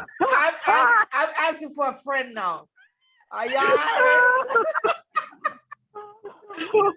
Oh my God! Yes, we are hiring. Since you're asking for a friend, but I will make you laugh. I'm asking for a friend because she need a job. But I'll make you laugh. One more laugh real fast. My present girlfriend that we've been dating for a while does work for the same state agency. She's just in a different department, so we don't work together per se. But yeah, she's still technically a coworker. Well, what about this person that he had the baby with? Still work there? Yeah. What about the one you had the baby with? Is she still there? We're not. She after when she found out she was pregnant, she dipped out on me. She disappeared. She didn't want me to know she was pregnant. She was trying to hide it. The bad part about it is, and Carol will tell you, I want to take care of my kids. I'm that dad. I want to be there, and she didn't want me to be there, so she tried to disappear with my son. But you eventually found her. Yes, I eventually found her because we still work for the same place, and I just messaged people until somebody said, "Yo, she's here." Wow. Yeah, that's messy. You see what I said with that messy situation? Let me tell you, man. Did you really expect dating in the workplace to be all peaches and cream, Carol? No, that's why I said I'm not doing That's it. why I love this topic. I love the tea. And Andre brought he brought it sweet. He brought that tea sweet. I got one more for you. Bring it on. Bring it dating triples where everybody knew everybody was dating them and they still stayed and they was all cool. Dating what? What? Dating triples. One girl, two guys. Everybody knew everybody was doing the same thing and everybody was cool with it. That's like that polygamy thing. There's some polygamy. I don't know what you call it. Yeah. Polygamy is when you're married. These people are not married. And I was like, I had seen her with this guy, and then I seen this other guy. He goes, "Oh, yeah, me and her mess around. Everybody, he knows." And I was like, "So basically, really now? It's an open relationship. Well, you can't really say open. Well, it's open. Yeah.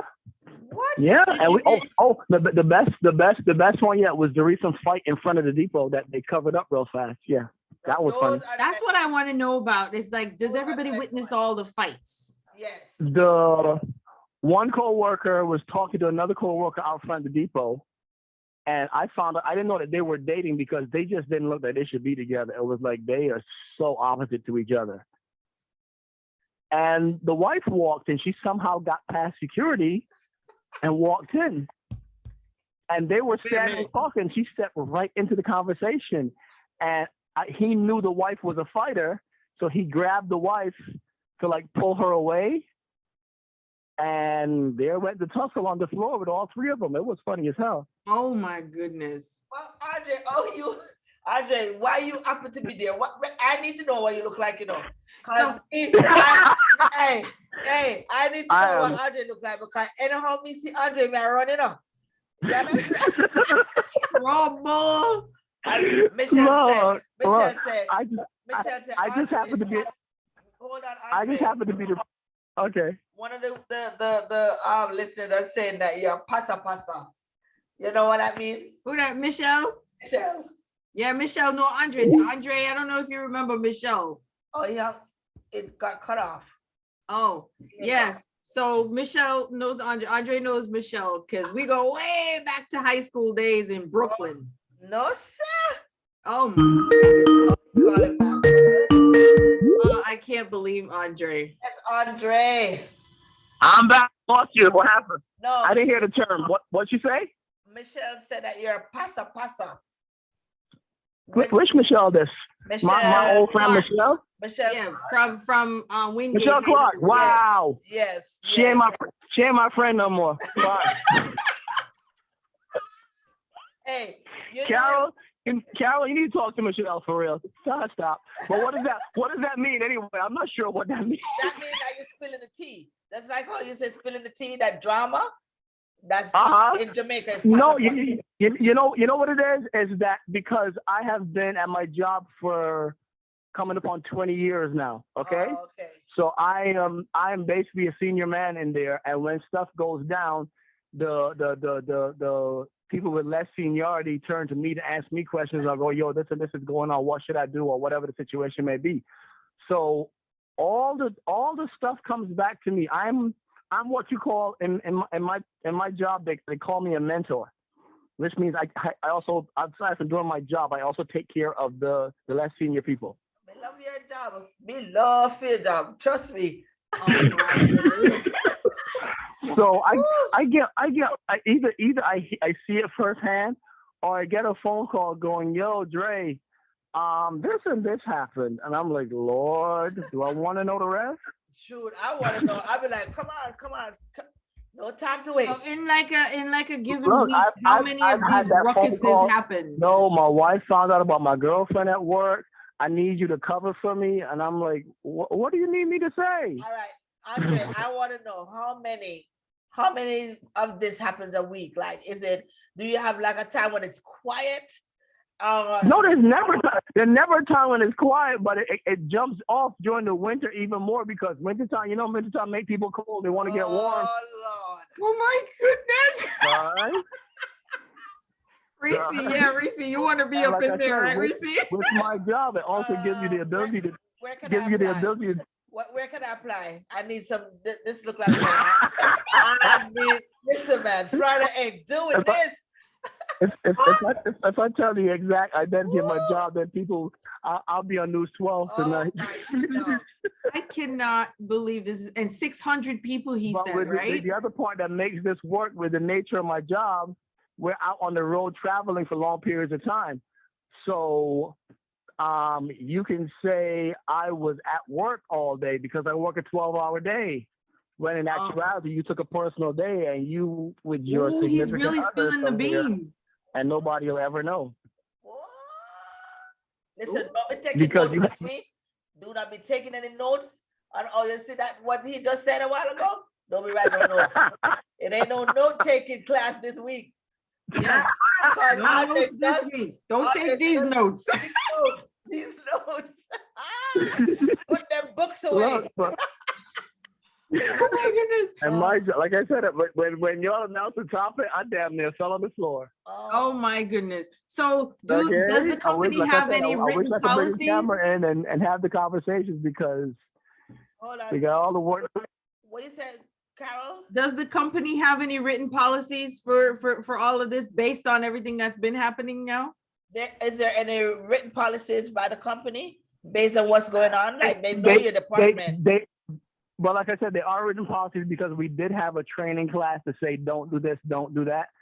But they looked at us also and said, y'all done did all of this already. So ain't no real don't do this for you guys no more. They're used to doing it, Carol.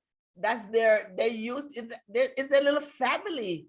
You don't want to break up exactly. That's the problem with it. It's like a home. It's like a big home. Sister Wives. You know that show, Sister Wives, where everybody just together? Yeah, there you go. That's exactly it. A community. That is exactly it. It's a community. You can't break up the community, girl. Yeah. You're breaking up a family. I had a phone call just the other day. One of my boys are calling my little brother. His name is Al. Okay. And his work wife called me because Al went on vacation and she can't find him. And she's like, I know you know where he is. And I'm like, Lord. And you do have the work wife and the work husband. Yes, I've heard of exactly. That. We have to have all of that. Yeah. All of that. Goodness. Okay. Y'all need. I'm gonna pitch y'all to MTV or VH1. Okay. Shoot. So, I give you the last joke. This is like I said. I'm telling all the dirt right now. A couple of guys gonna hate me for this one, but don't use any names. Let it out. Huh? It's been in no names. Tell him no names. Relationship. No names. If they're not legitimate, what the guys will do is have a second phone for work. So the work relationship knows the telephone number, has a separate telephone number to call. Look, it get real technical. That's all I can say. I mean, it's exhausting. I know. Can you imagine?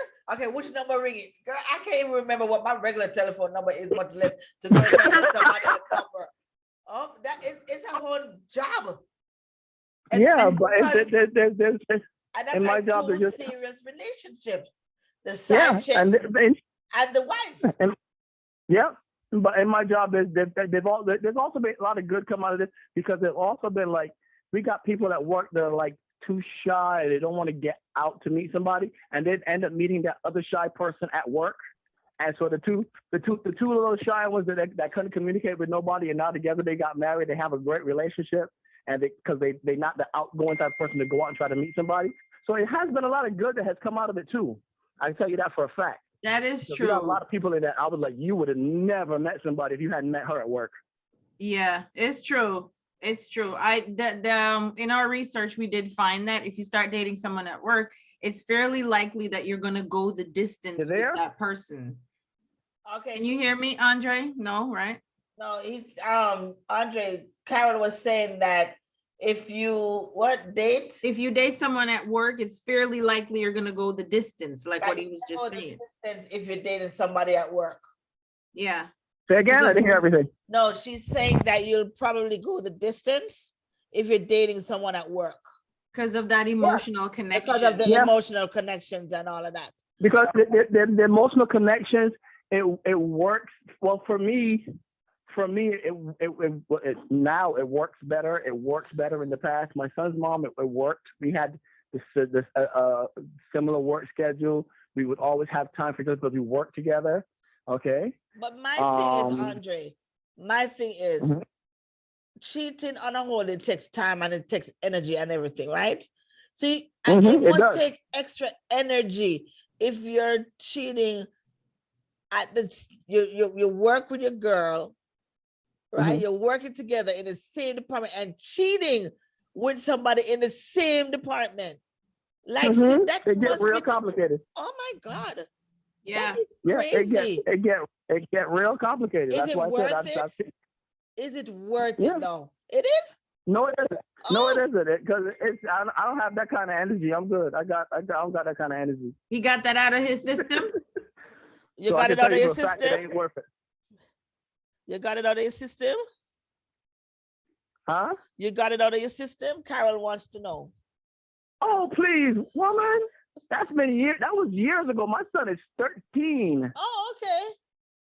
All right, this ain't my son. Ain't no 5 years old. He's practically a grown ass man. I don't got to do nothing but throw money at him and talk to him. Okay. So ask him, how does he advise the other people now? I give him big hugs, and y'all Caribbean folk might be a little bit sketchy about this, but I hug and kiss my son the same way I hug and kiss my daughter. Kiss him on the forehead. I tell him I love him the same damn way. Of course. I take care of him, and that's all that counts. When them days is over. All right. So seeing that you've been in this situation, when somebody comes to you for advice, what is your take? Well, how do you advise them?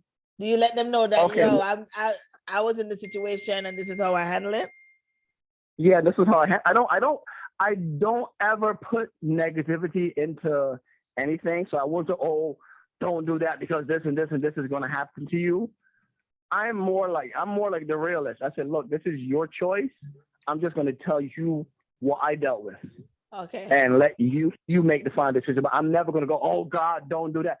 Because for them, there's always a possibility they could turn out different. Like I said, the two that are at work that are really super shy, that now have a great relationship with somebody that they would have never met.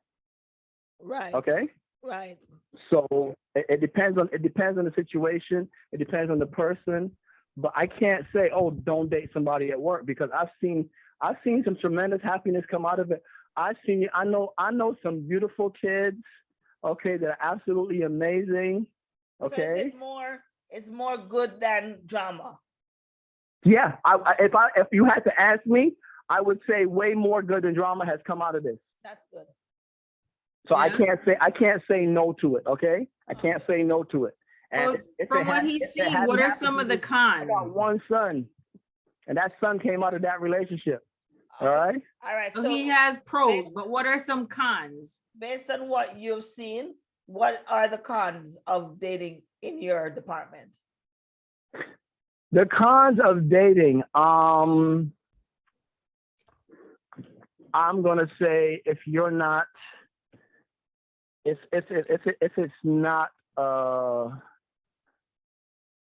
not a real relationship and you're just like messing around, right, it could cause you to be pretty uncomfortable later, because now if you've been just messing around with that person and then things don't work out, you still got to look at that person. Yes.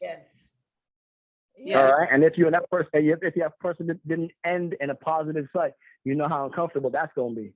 Yeah, exactly. Aren't there some of that at his job right now too? That's a one big con there. All right. So that's the downer to it. And that was what I faced. But like I said, she dipped out of the situation and went on her way. Yeah. Boy, Andre, trust me, this need more people. No, we need a couple more hours. We need a couple more hours, and I can tell you all the stories. My goodness, we need after the show. We need an after the show. Ask him, would he do it again? Would he do it again? We need a 4 hour. We need a 4-hour after the show to dive in. Would you do it again? Deep. Yes, I would. See, that's how I love Andre. Nothing that gonna stop you, Andre. No, because everything happens for a reason. So I don't put any doubt behind anything. Okay. We are family. Oh my goodness. Andre is messy. I don't put any doubt. Look, I live by the PDA word at of his my job? grandma to this day. Everything that you encounter in life happened to you for a reason. Don't ever look at it as a negative. So let me ask you this: do they have Mhm. PDAs at work? Like they just like they be doing a thing, they don't care because everybody just. Or do they go Yeah, off? we got plenty of people like that that's doing their thing. Everybody know about it and they don't care. Yeah. No, like they huggy, kissy. They don't care. Like Huggy, you sitting on each other's lap. All kind of. What? once All again, All right. this pandemic had me maybe wanting to transfer. I'm like, what? It's like a Look, community. It's like a little community. What? They had to literally ask them not to sit on each other's lap in the lunchroom. Okay. Oh, So now they go do it in wow. other places. see, this is what I was talking about. Because it makes it Mhm. uncomfortable for regular. other people. What about others who don't want to see that? Well, close your eye or go outside. Carol say, what about people who don't want to see all that? Listen, if you That's why they had to ask them not to do it in the lunchroom. You know, exactly. So they stopped doing it in the lunchroom, so everybody knows where it's done now. So you just don't go there if you don't want to see that. well, I'm gonna be everywhere I want to see because I want to see that. Yo, Reese has to be all up in I the want mess. all up in the. I want to see the tea. I want to see when that wife coming out. You need my man. I love them stuff, but I would not be in it. Look, like I said, the best one was when they was rolling on the ground outside. It was funny. Oh, that's Three of them rolling terrible. on the ground outside. He trying to shield the girlfriend from the wife. Jesus. All right. What a All three of mess. them on the ground rolling around. And you just say, That's like a reality Why TV. am I gonna get involved? That's his business. He put himself in that situation. True, As long as true. they're not gonna kill each other, I ain't getting involved. I'm just gonna be sipping up at that. Yeah. Uh-huh. Yeah, you didn't All get right. around it. We step back and have a good laugh about it. And for me, it was a shocker because I saw her. I never saw her as that kind of dude that she would be with. She was this tall, long, curly blonde hair, real fancy, lot of makeup, and he was like this short. She's like, I'm gonna say about 5'8", 5'9", and he was maybe 5 feet at most. Little skinny, boring looking dude, and I was like, I would have never thought they would be together. Never would have thought it. Well, You know, one of the benefits they say of All dating right. at work is your increased Like I loyalty. said, I could drop the dirt. I don't care. okay, so Karen says one of the benefits of being in a workplace relationship Romance is increased The loyalty. biggest. You agree with that? Say again. The last part. Increased loyalty. That's one of the benefits of being in a Yeah, exactly. Yeah, I was just about to say that you're going to be more loyal, and the other part is you're going to be more understanding of your partner because you work with them. You see the stuff that they deal with. So when they tell you, oh, I had a hard day at work, you know they did have a hard day at work. right. Yeah, so Okay. it's not insider You know how knowledge. husbands and wives tend to doubt each other. Oh, you get home, you say you've been working all day. Yada, yada. It couldn't have been that hard. Right. We don't have that at work. We don't have that at work when we have workplace relationships. We have husbands and wives that are married out of this right now. Just the other day, I spoke to one of the guys, and he was like, yo, I got home, I was so tired. We didn't do nothing. And I was like, why you guys didn't do nothing? He said, no, I got home, I was tired, and I know how hard she worked that day too. So it was like, we just chilled. Right. So it's more togetherness. It brings you closer. That's true. Also, it says decreased distractions. I don't know if I believe that. Reese. Hold on. Can you see me? I hear him not see me. I couldn't find my thing. Oh, Andre, Yeah. are you hearing me? Not see me. Yes, I can hear you. What were you saying? I was saying also decreased distractions. Oh, It says. he says decreased decrease distractions, you know, when you're working. It decreased the distraction? Yeah, decrease distractions. I don't know about that. No, if my man is fine, okay, and I'll be at work lusted, I ain't gonna be doing no work. I'm gonna be lusted after him. Like, what we gonna do tonight? Where can we do it? Like, you know? It can be a distraction, but it also it can be a distraction. But the kind of sideways look at that is you're also happy when you're at work. So yes, you tend to work better if you're happy at work. It's true. Another one is happy workers make good workers. Tell him. Happy workers make good workers. Yeah. Exactly. Happy wife, happy life. Exactly. They make a lot more babies too. Wait, happy co-worker, more what? Work babies. And I guess everybody else is looking forward. We got a lot of work to see a show, right, Reese? What you said? Everybody else is looking forward to come to work to see a show. Yes. Hold on, Andre. Everybody's looking forward to do what, Carol? To come see a show at work. Yeah, that's why I want to work there. Do you know that place could boost our show? What you talking about? They're looking forward to that show. Man, yo, we gotta listen to Let's Connect because they be having some drama up where Reese work. Like, what's the show today? What's the show? Man, Andre, man, give me a little. What episode are we gonna see today? I'm telling you, man. Andre came with it today. Oh, you makes my job very interesting. I'll tell you that much. Every time I go to work, there's a new story. Wow. Right. He does post a lot of his stories on social media. I'll tell you a funny one. It's gotten to the point where we have a WhatsApp group with most of the coworkers, and we have a simple rule about not speaking on that. Oh, we got 2 rules, as a matter of fact. I just remembered the other rule. What's the other rule? Can you hear me? Yeah, what's the other rule? The other rule is because we are out on the road a lot, because I'm not going to tell you exactly who I work for. We are out on the road a lot. If you should run into a male or female asking for a particular person by name, the rule is no, I don't know them. Just in case that's a wife or a husband trying to track down one of your coworkers because they're supposed to be at work. Right, put that pen and paper down, people. Do not listen to what Andre is saying. Andre, you're helping these people out to have side chicks and how to keep it. Put that pen and paper away. Yeah, so you never, anybody this comes is your show, girl. You go, do you know Jane Johnson? And you go, no, I don't. But she works with you. I've never seen her in my life. You mean Jane? Deny. It wasn't me. You mean Jane, the one I talked to Andre? You mean that Jane? Oh yeah, she worked on second shift, girl. Yeah, Yeah, exactly.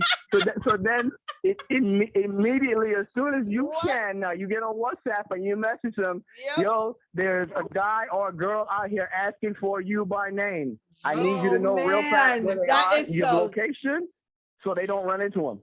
That is some CSI moves right here. That's how we roll. I'm sorry, but you got to protect your coworkers. You got to keep your coworkers safe.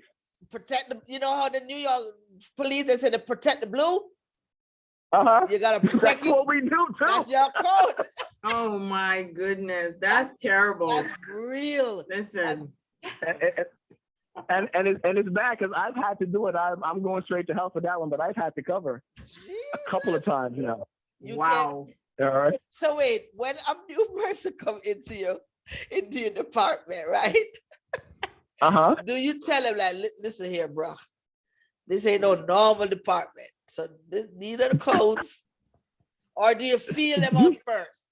Because you have some people usually you have to feel them out. Do you feel them out? I'm saying Right. You feel them out, but then I put out the warning out there. But like I said, I'm the senior man. I'm a mentor. I put out the warning out there. I said, if you are going to stay here, I'm telling you right now, your life is going to change. You are going to be a different person in a year to come. I swear to God. Okay. Yeah. And I tell a lot of them, like a lot of them that are young and in love with their girlfriend and all that kind of stuff. I said, your relationship is going to change dramatically and you need to be ready for that. Let me ask you this. has any one of your people ever ended up on that show, Cheaters? No, but we had a couple of them on that wife swap show. On the wife swap? Oh, that. Yeah. Okay. Yeah, we had a couple of them on there. It was so funny because we were dying laughing. Like, oh, they professionals at this already. I know, right? They already know what to do. They know exactly what to do. They just have that platform to show their talents. They just show their talent. Yeah. Already been there, done that. I myself was on Maury once because I went with the we went to watch, but I traumatized Maury because I showed up with the wife and the son's mom. Wait, you went in there as a audience member? We just went together. Just went together. At that time, for a little while, we were cool. So we went together. And when Maury, before the show starts, he asked you to introduce yourself. And so I said, this is my wife, and this is my baby mama. And Maury had a heart attack. Andre needs to be on our show. Andre is like the male version of me. And he went on Maury's show, Maury Polish show. But then, like I said, those days are past now. I behaved myself. Andre, were you on the show to determine, are you the father or are you not? No. I know He the was just father. an audience member. I know my kids. I don't play that game. Hell no. Listen, you hear Maury, you have to think that. Okay? No, he was an audience member, but he's a hot mess just like all the guests. Jesus. You ever heard of birds of a feather flock together? I got 4 babies and that's it. Jeez. 1 work baby. Oh my goodness. Well, Andre, yeah, you spilled some tea on us today. Andre, your friend. Okay, that's your friend. Now you talk about me. What And you have the audacity to talk about me, Carol. And Yes. Andre, he done beat me. Man, I need to go to Andre's class, man, and be recertified. No. Like I said, I don't get involved with that stuff no more. Them days is long over. now he just That's why my mentors. youngest is 13 years old. Them days is done. So that's what we're calling it now. You mentor. Sorry. Yes, You I gotta mentor. take care of them now. Make sure they don't do it all wrong. You got to give them the ins and outs. No, yeah. Oh my God. You gotta That's make sure they do it right. They do the bad thing right. That's hilarious. Well, Woo. thank you, Andre. Andre, thank you so much for sharing. You know, I know that our number is on speed dial now, so you call anytime. Yes, it is. Call anytime. Please. Yes, it is. Carol, I couldn't hear you today. I'm very disappointed. That's all right. I can hear you. She can hear you, but we're going to work on that. All right. But the listeners are hearing you and everything. The only person who All right, but can't hear I'm me. very happy to call in. This is my topic. You're going down my alley. So anytime you want to run down this alley again, drag me in. I'm on. Yeah, tell him to send us more topics from what he's experiencing there. Please, That you we need can to send cover us on some the more topics. Send us some more topics of what you experienced, so we can do the show around Andre. What? What I'll do, I'll make some topic suggestions. Yes, and if yes. it doesn't traumatize you guys, we can go that way. Listen, all right? nothing can traumatize me. After this, nothing can traumatize me. show. I got worse. You can't. We gotta do it after. We gotta do after the show. Yeah, because we gotta do after the show. Carol specifically said, I listened to the beginning of the show. She said, this is an adult daytime show, so we have to be conscious of what we say. I was just being conscious of what we said. I don't want to tell you about the stuff that happens at work that's not PG. Well, guess what, Andre? I'm gonna start follow you, and we gonna do it afterward because I want to hear everything. I want no PG-13. I want it X. See, I had to announce that at the top of the show so everybody knows. All right. Man, I gotta go. All right, Andre. Thank you so much for calling in. We love you. You're welcome. You guys have a good day. All right, and I so enjoy your show always. Thank you. Okay. All right. All right. Bye. Bye, Andre. Man, let me tell you. Hotmess.com. What? And I'm so loving it. Hot mess, because that is up your alley. Listen, I never expected And nothing. That's a whole community there. Okay. I didn't even know it was that deep. See? I never knew it was that deep. But let me tell you, know. if there's anybody out there that I just know that he always has stories for days. So I was like, Andre, if you get a moment, please call into our show and grace us with your presence and some of your shenanigans, okay? Sure it did. Because people need to know that some of these shenanigans are happening. Oh, it's true. I didn't know all of this was really happening. I'm like, really? This happens? Oh, yeah. I'm fascinated by it all. Fascinated by it. But people, I hope you did not take any notes this week. This week was not a note-taking week. Or you're gonna be in detention. Yes. Okay. You will be in detention. Don't follow what Andre said. Don't take those tips. I'm telling you.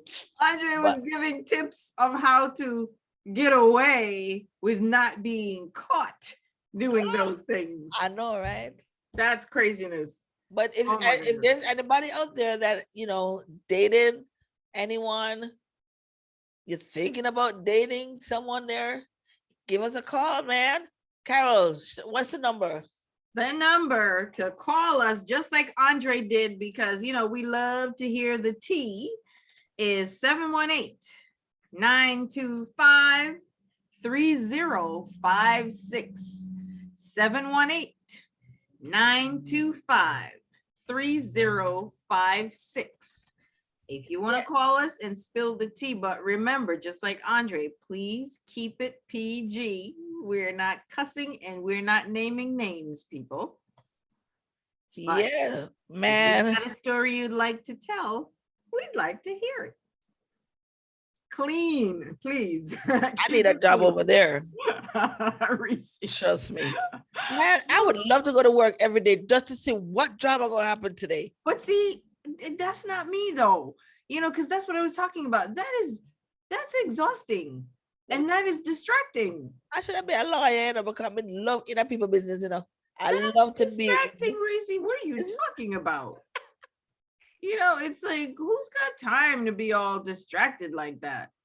That's distracting. I can't be bothered, man. And if I've got to go to work every single day and watch all these people cutting up, I'm like, oh, here we go again. But again, people like you, that's right up your alley, Reese. Eating my popcorn and watching. That is right up your alley. That's funny though, but once again, Andre, thank you so much for that. Thank you so much for that. So we're gonna take a little break right now, get some water, all that. Give us like 5 minutes, people. You're hearing music. We're not done. We're just taking a break, like how regular stations take a break. Yes. So play something for the peoples, play some commercial, and announce our PayPal. When I get back, because I have to find out exactly what I sent you. All right, so we'll be back at 5:25.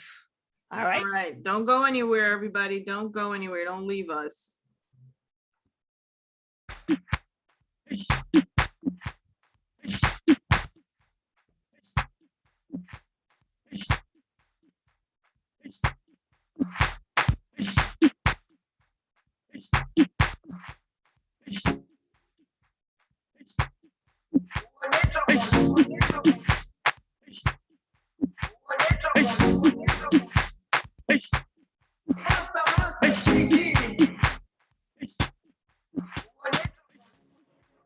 Jerusalem, ikayalami, ilondoloze, uambenami, zungangishilana.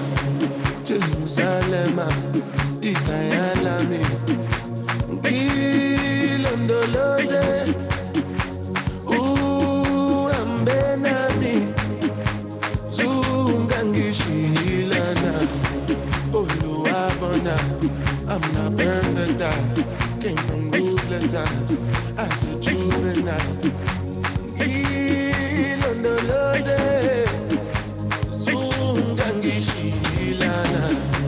Look into my eyes, see pain and sacrifice.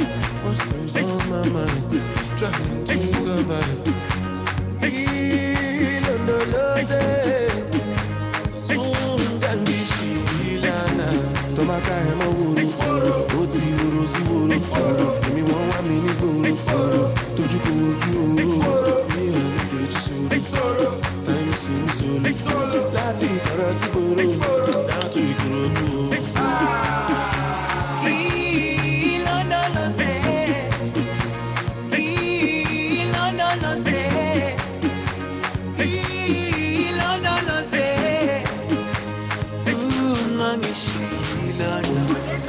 Dawo yami ayikholana buso wami awukholana ilondoloze zuhambe nami dawo yami ayikholana buso wami awukholana ilondoloze zuhambe nami.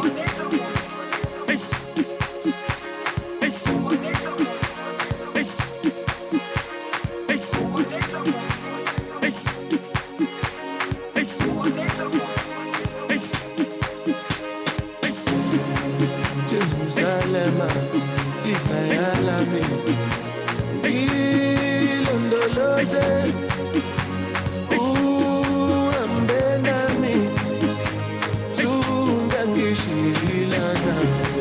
Jerusalem, Ikayalami, Ilondoloze, Ambenami, Zungangishilana.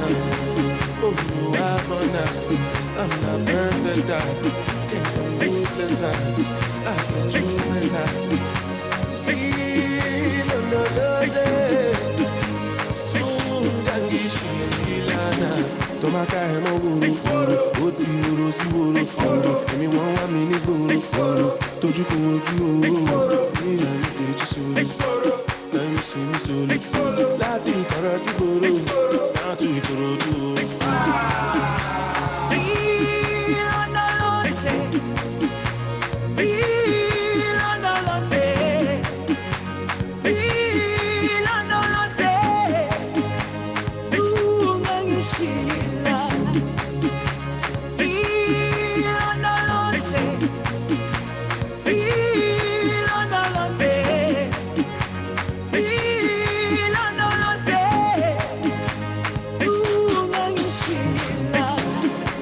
Jerusalem, Ikayalami,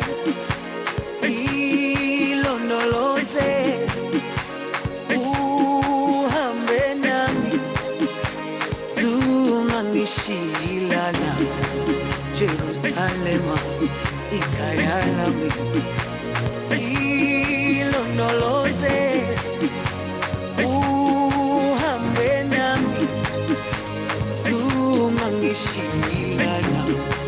Dawo yami ayikholana buso wami awukholana ilondoloze zuhambe nami.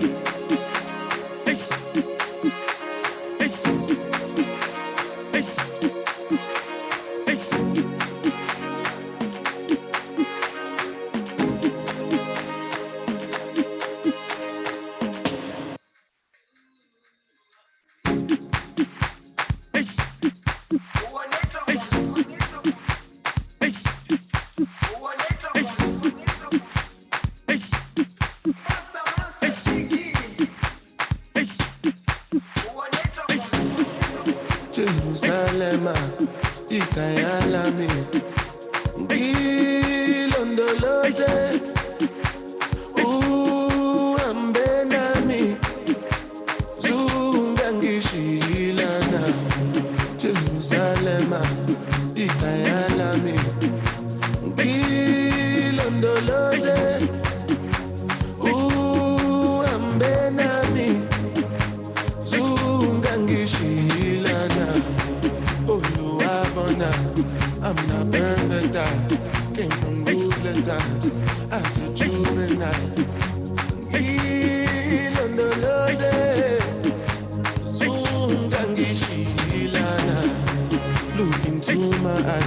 the pain and sacrifice. What's things on my mind? Trying to survive.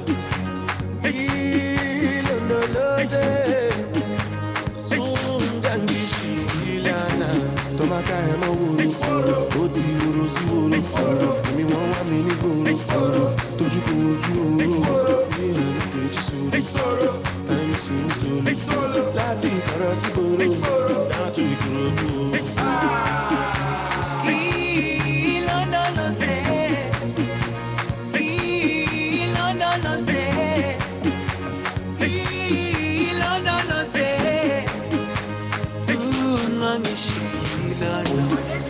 Dawo yami ayikholana buso wami awukholana ilondoloze suhambe nami dawo yami ayikholana buso wami awukholana ilondoloze suhambe nami.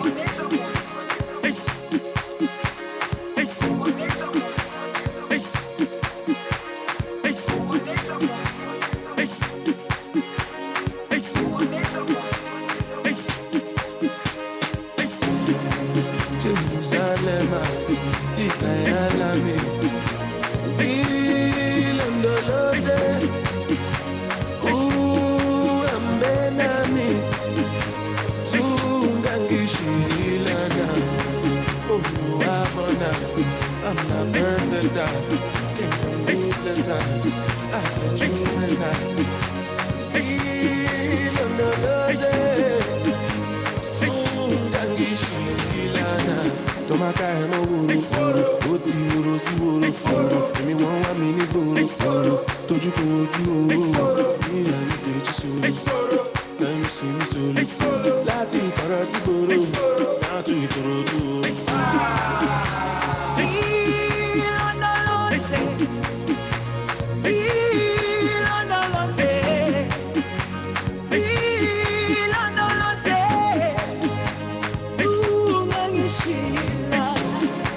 Jerusalem, Itayalami,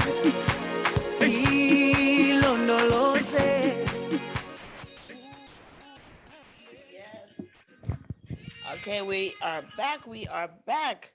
I tell you, man, I'm just been feeling that song all day. Every time I hear it, I just picture my dad. We have a little video with him doing the dance. Really? Time I play that song, I remember him doing it. Oh, that's really good. Yes, yes. So we are back. It's now 5:30, and we have what 30 more minutes with you guys. We had a fun. I mean, every Wednesday is fun. Every Wednesday is fun. So thank you Yes. guys for We hanging. make sure that we have fun, we enjoy it, and we love it when you guys enjoy it too. So if it's not fun for you, let us know what will be fun for you, okay? And like we told Andre before, our amazing Andre. Oh, we love him so much. he never disappoints. So send us topics. Let us know what some fun topics that you'd like to hear on this show. You know, so we're not just doing what we think would be fun. This is kind of like our market research. Yes. Let us know what you want to hear. What Send you us want the to topic. talk about. Yeah. What you want us to vibe about, you know, always shoot us an email at letsconnect20. That's a K. letsconnect20@gmail.com.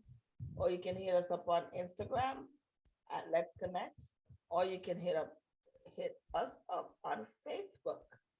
Let's Connect. Keyword, Yes. Let's Connect. Let's connect. That's right. And what about our PayPal? So now we have a PayPal account. So if you're liking what you're hearing and you want us to be on, because it does take a lot to be on air, as simple as it may seem, you know, we have a PayPal. You can, is what, paypal.me/Let's Connect 21. Okay, so that's paypal.me/Let's Connect 21. And if you want to donate $1, we appreciate it. Whatever you feel like you want to donate, you can do that there. And we will definitely appreciate anything that you send to us to maintain our show. Yeah, as you guys know, we work hard to bring you some little joy, during the week. We know Wednesdays are hard. That's hump day. It's hump day. So we like to bring you a little something that can help to get over the hump. It's not always going to be serious. We do a lot of serious topics, and we bring a lot of serious content. But then there are days like today where we just want to cut up. We just want to have fun. Yeah, we don't have to take ourselves so seriously every single day. What you say? Yes, I know that's hard coming from me. Carol tried to say, you gotta repeat that. I need to repeat. What you say, girl? That's hard coming from me. But guess what? I mean that because that's for me too. It's for me, is a reminder for me not to always take myself so seriously. So honestly, I have fun on Wednesdays. I'm not even gonna lie. It's fun for me because I get to not take myself so seriously, when I come on here on Wednesdays, and I let you cut up. Man, and I sit back and I enjoy that. Man, me. I've never been one to buy.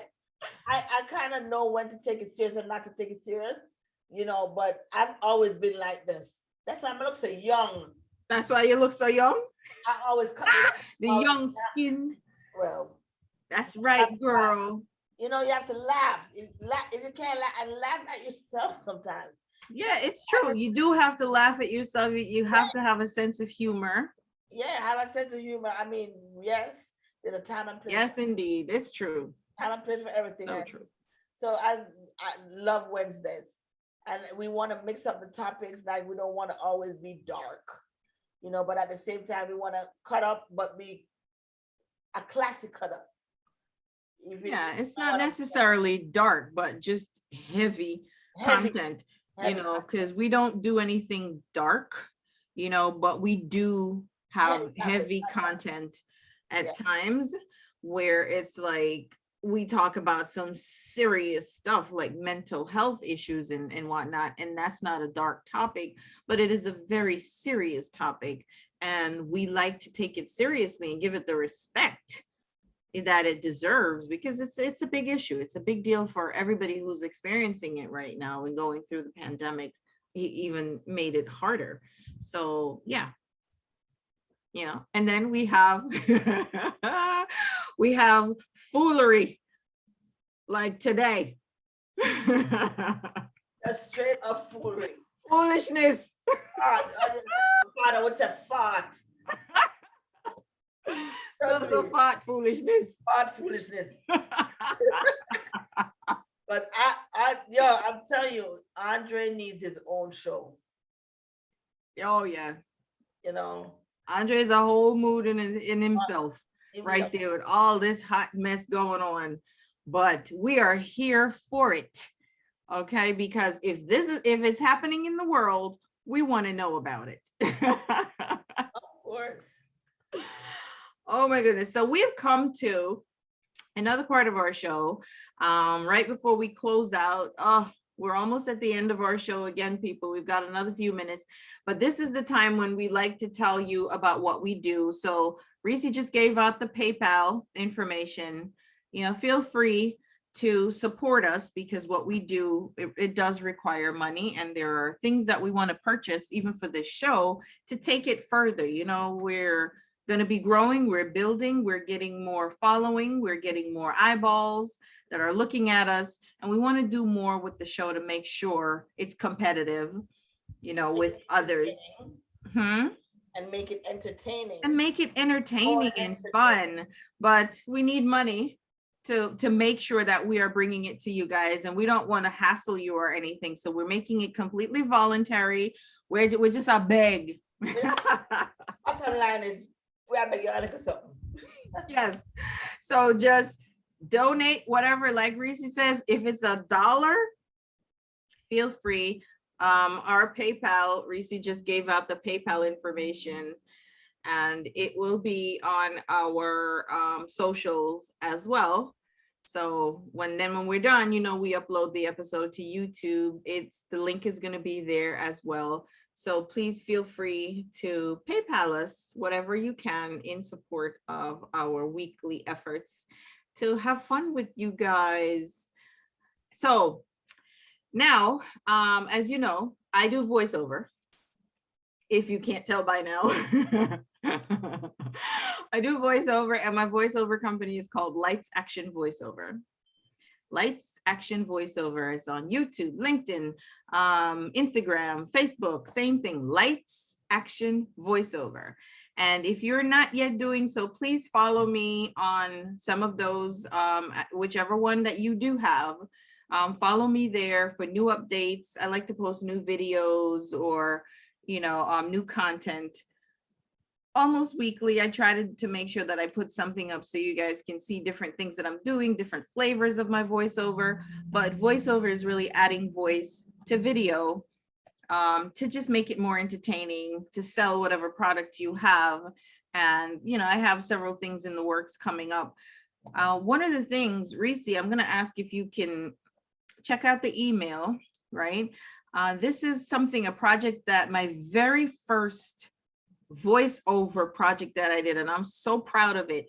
This is a few seconds of it, really. It's just a little snippet of the voiceover project that I did, and it's called an e-learning or an industrial voiceover that I did for a very large company, and I auditioned. Wait, Reese, hit the pause button. I did. I actually did this voiceover when I very first started. I auditioned for it and everything, you know, with a bunch of other people. It was exhilarating and exciting. And, you know, I was there. There were other people there, just men, women, other people auditioning for this thing. And I go in, I didn't know what to expect. I had just started. And I actually got selected to do the voiceover, to be the voice of the company. And the company is called Tapestry. And if you guys don't know, Tapestry is the parent company for Coach, Stuart Weitzman, Kate Spade, of course, you know, the handbag company and the shoes and all of that, that Beyonce actually wears and all of that. So that company I did this voiceover for, and I'm so honored that I got selected to do this voiceover. And they recently and they're using it, my voiceover, for all of their employees, for all of these brands, all across the United States, in all the shopping malls and all of that they're selling the shoes and the purses, the handbags and all of that. All of the employees get trained listening to Carol Tanya's voice. Isn't that amazing? I'm so proud of that. That's what's up. Yeah, and this is a little snippet of that voiceover that I did for them. Ready? Ready. Shopping malls are common places where groups of people frequently spend their time. For some, being in that kind of environment can potentially lead to conflicts. These conflicts can escalate into Why are we not seeing the video, Reese? As individuals, I'm seeing your email, but not the video itself. Emotional, physical, situational. I thought it was, hold on. Let's try this again.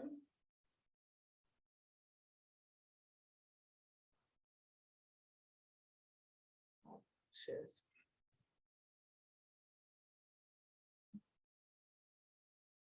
Let me see. If for some reason it's knocking out, not showing. It's not showing the I don't know. Let's try it again.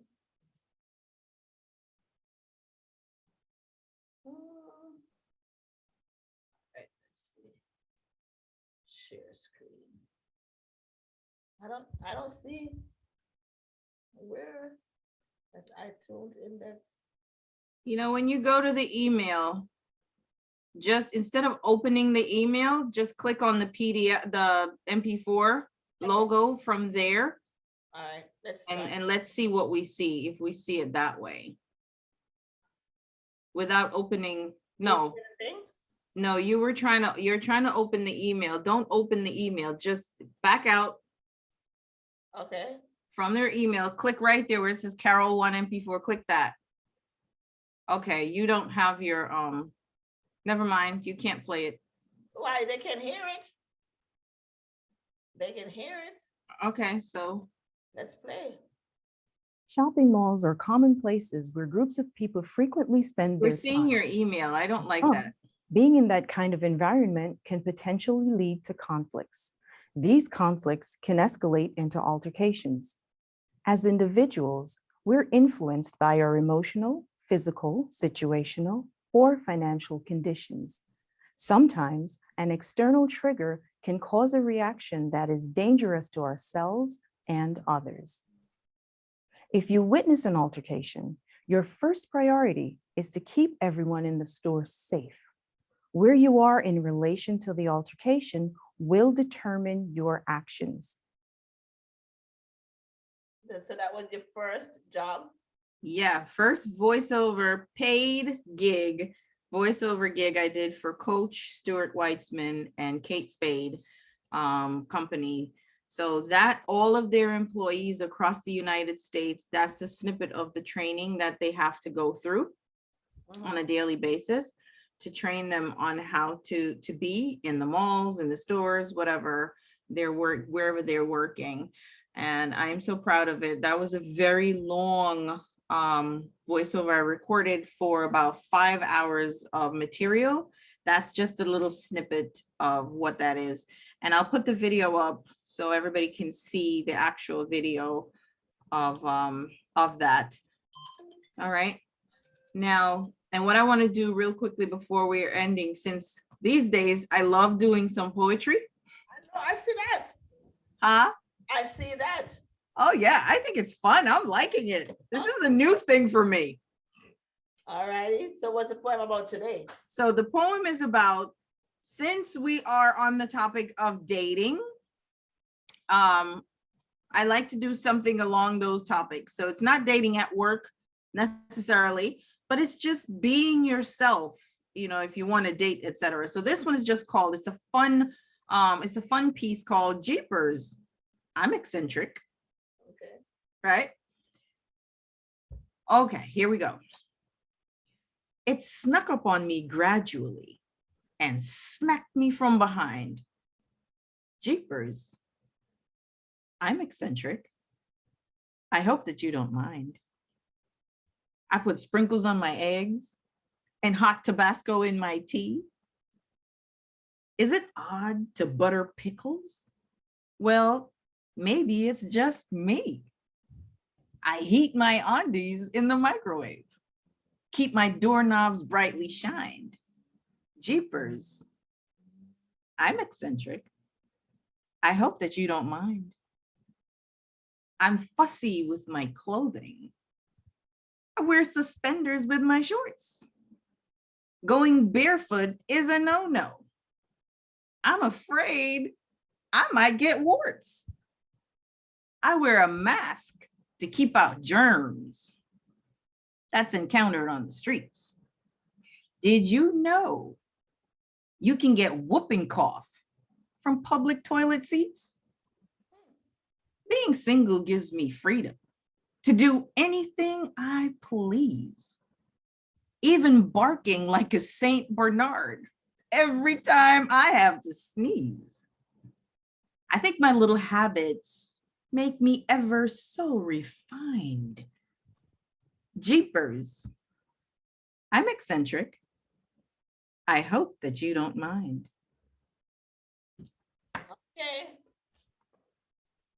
Yeah, I'm eccentric. So there we go. This on the topic of dating and being who you are and being yourself. Nothing wrong with that. And that's a part, that's another example of voiceover, by the way. It is a poem, but it is an example of voiceover because it's narration and I didn't write this.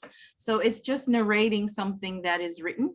And you put it to music, to video, whatever, to bring out the point rather than just reading, you know, the poems. You go and read it yourself. You can listen to it. I be like, I'm eccentric, blah, blah, blah, blah, blah, but you have to put, I'm eccentric. Blah, blah, blah, blah. Well, let me tell you. So I'm glad you mentioned that because voiceover is also commonly called voice acting. It's the same thing. It's voice acting. So it's not like you can just go and say, I'm eccentric, so such and such and such. I'm eccentric, so blah, blah, blah, blah, blah. You have to put something behind it because when you watch movies and animations or cartoons, they're acting with their voices. So you have to put that. That's how Miss Lou used to read her poems. Yes. Remember? Yes, I'm trying to channel some of the greats. You know, this is, like I said, it's a recent love for me. And I'm so excited to be doing it. Yes, that nothing wrong with that, but nobody gonna find me doing no poems.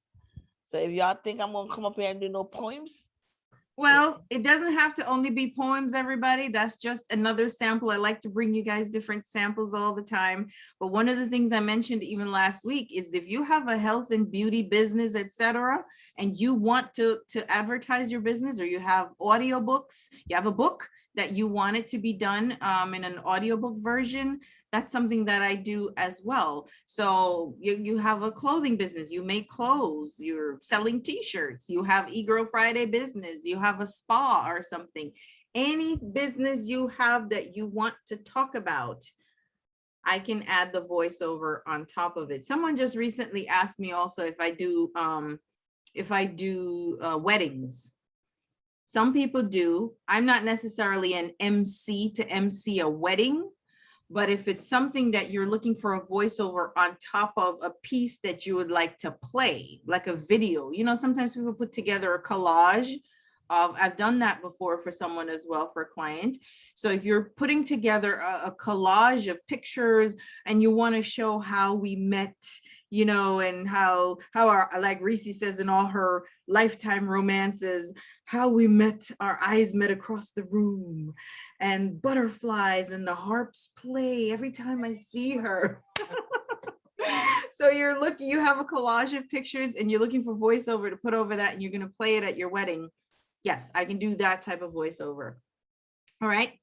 Thank you, everybody. So now, Reese, you're going to tell us about, so for the voiceover, I'm going to put the link, but it's Lights Action Voiceover. It's on all the socials. Well, it's on Instagram, Facebook, LinkedIn, YouTube. You can find me there. You can email me if you would like me to do a voiceover for you.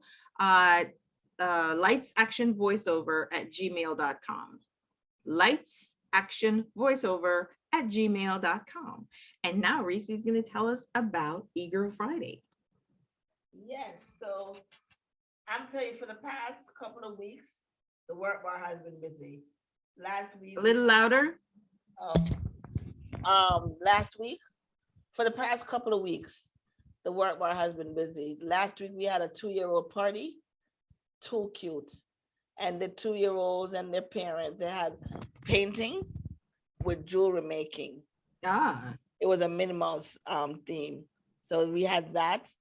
This week we have upcoming Sip and Shop. Why not?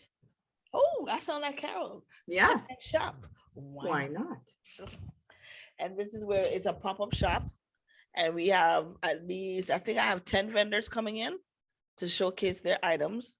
Nice. It's Memorial weekend, so hey, hopefully they'll make a sale. You know, we have from Mary Kay to eyeglass wear line, t-shirt line, candles, you know, people, soaps, all of that good stuff. So we have them coming in Saturday from 1 to 5.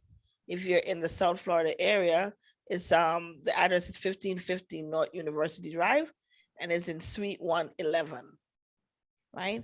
And that's from 1 to 5. We're gonna have food, music, all that good stuff while you shop with these vendors. And then the following week, we're having the network, what do we call it? The speed dating. It's every first Friday. Okay. We have a speed dating event. Very good. I didn't know about that. Yeah, it's so funny because it started last one. All they did was call, nobody registered. So I'm encouraging people to register because that's the only way we'll know who's going to be there. Because there's a man shortage already. So you don't want to have 16 girls and 2 men. I want to balance it out, right? So that's every first Friday at the Work Bar. It's called Single Speed Dating, and it's for ages 35 and up. That should be fun. So instead of 5 minutes, it's going to be 10 minutes you talk to the person. No. You can, 5 minutes I don't think is, maybe that's why they call it speed dating, because 5 minutes and you go around the room to mingle with everybody. And then the last event we're having is June 5th, which is our pre-Juneteenth sip and paint for tweens and teens.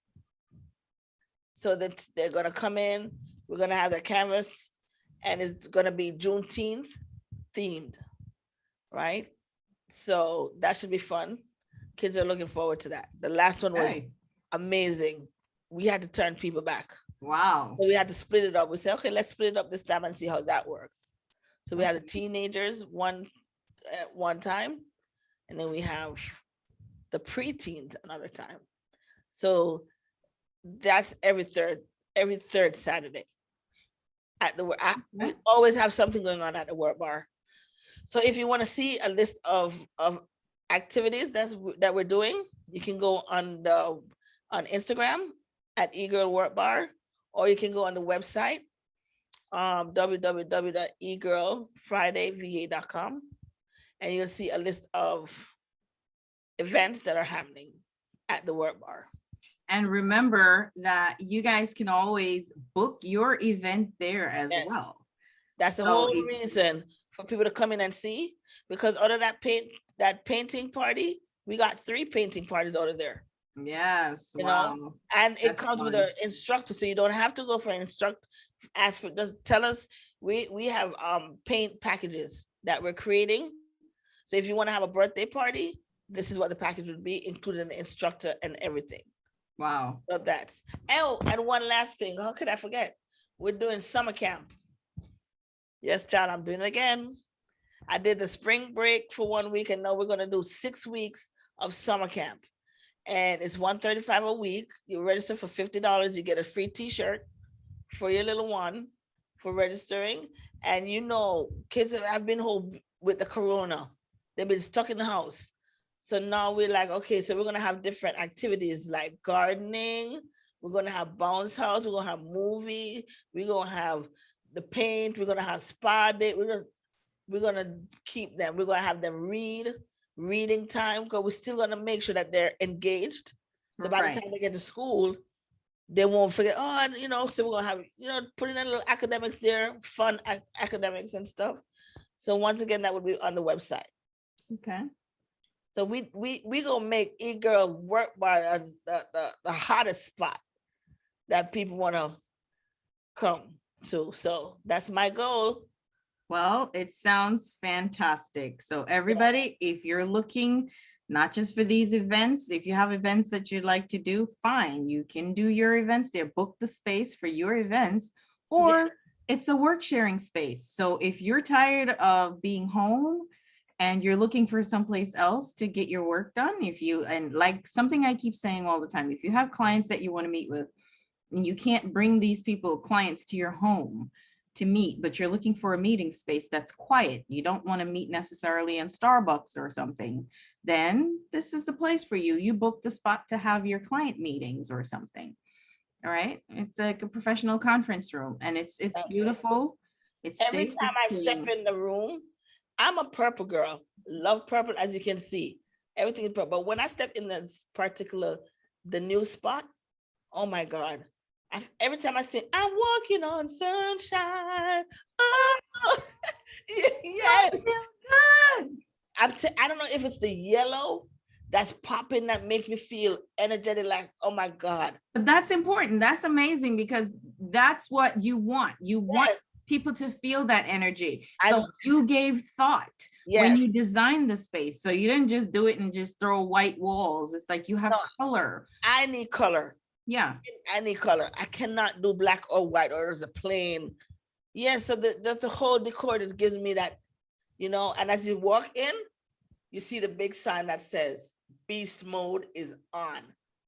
So that, you know, that's just telling you you're coming in to do some work. You're going to kick ass, you know?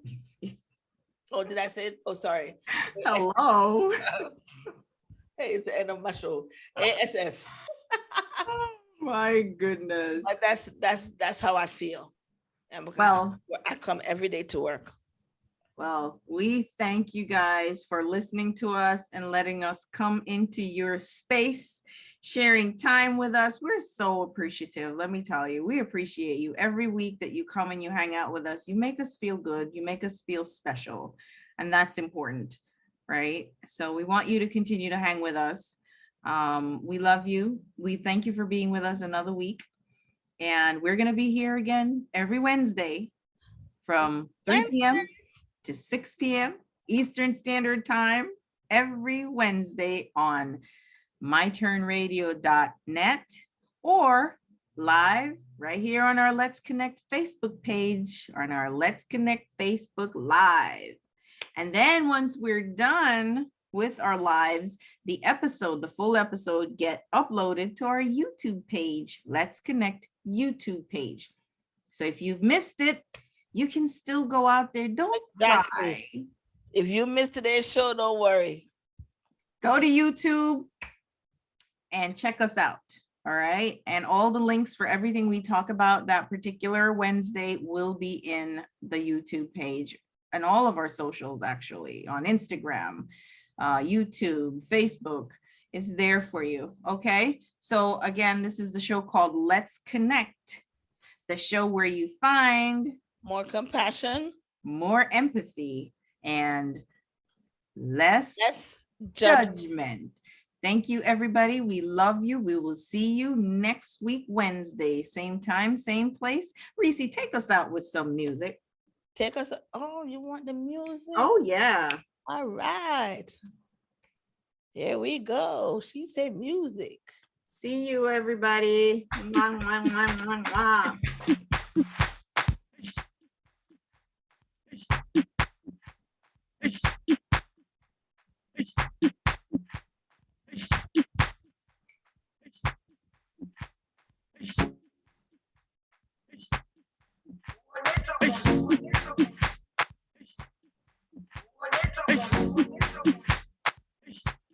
Shout out to your dad on this one, Reese. Daddy forever.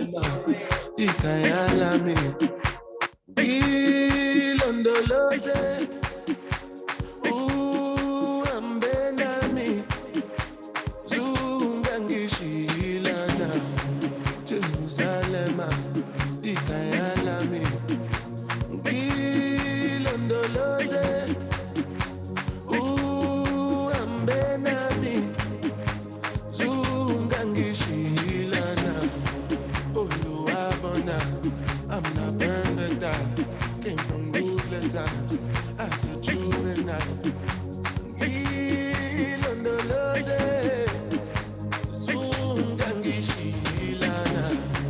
Look into my eyes, see pain and sacrifice. What's on my mind? Trying to survive.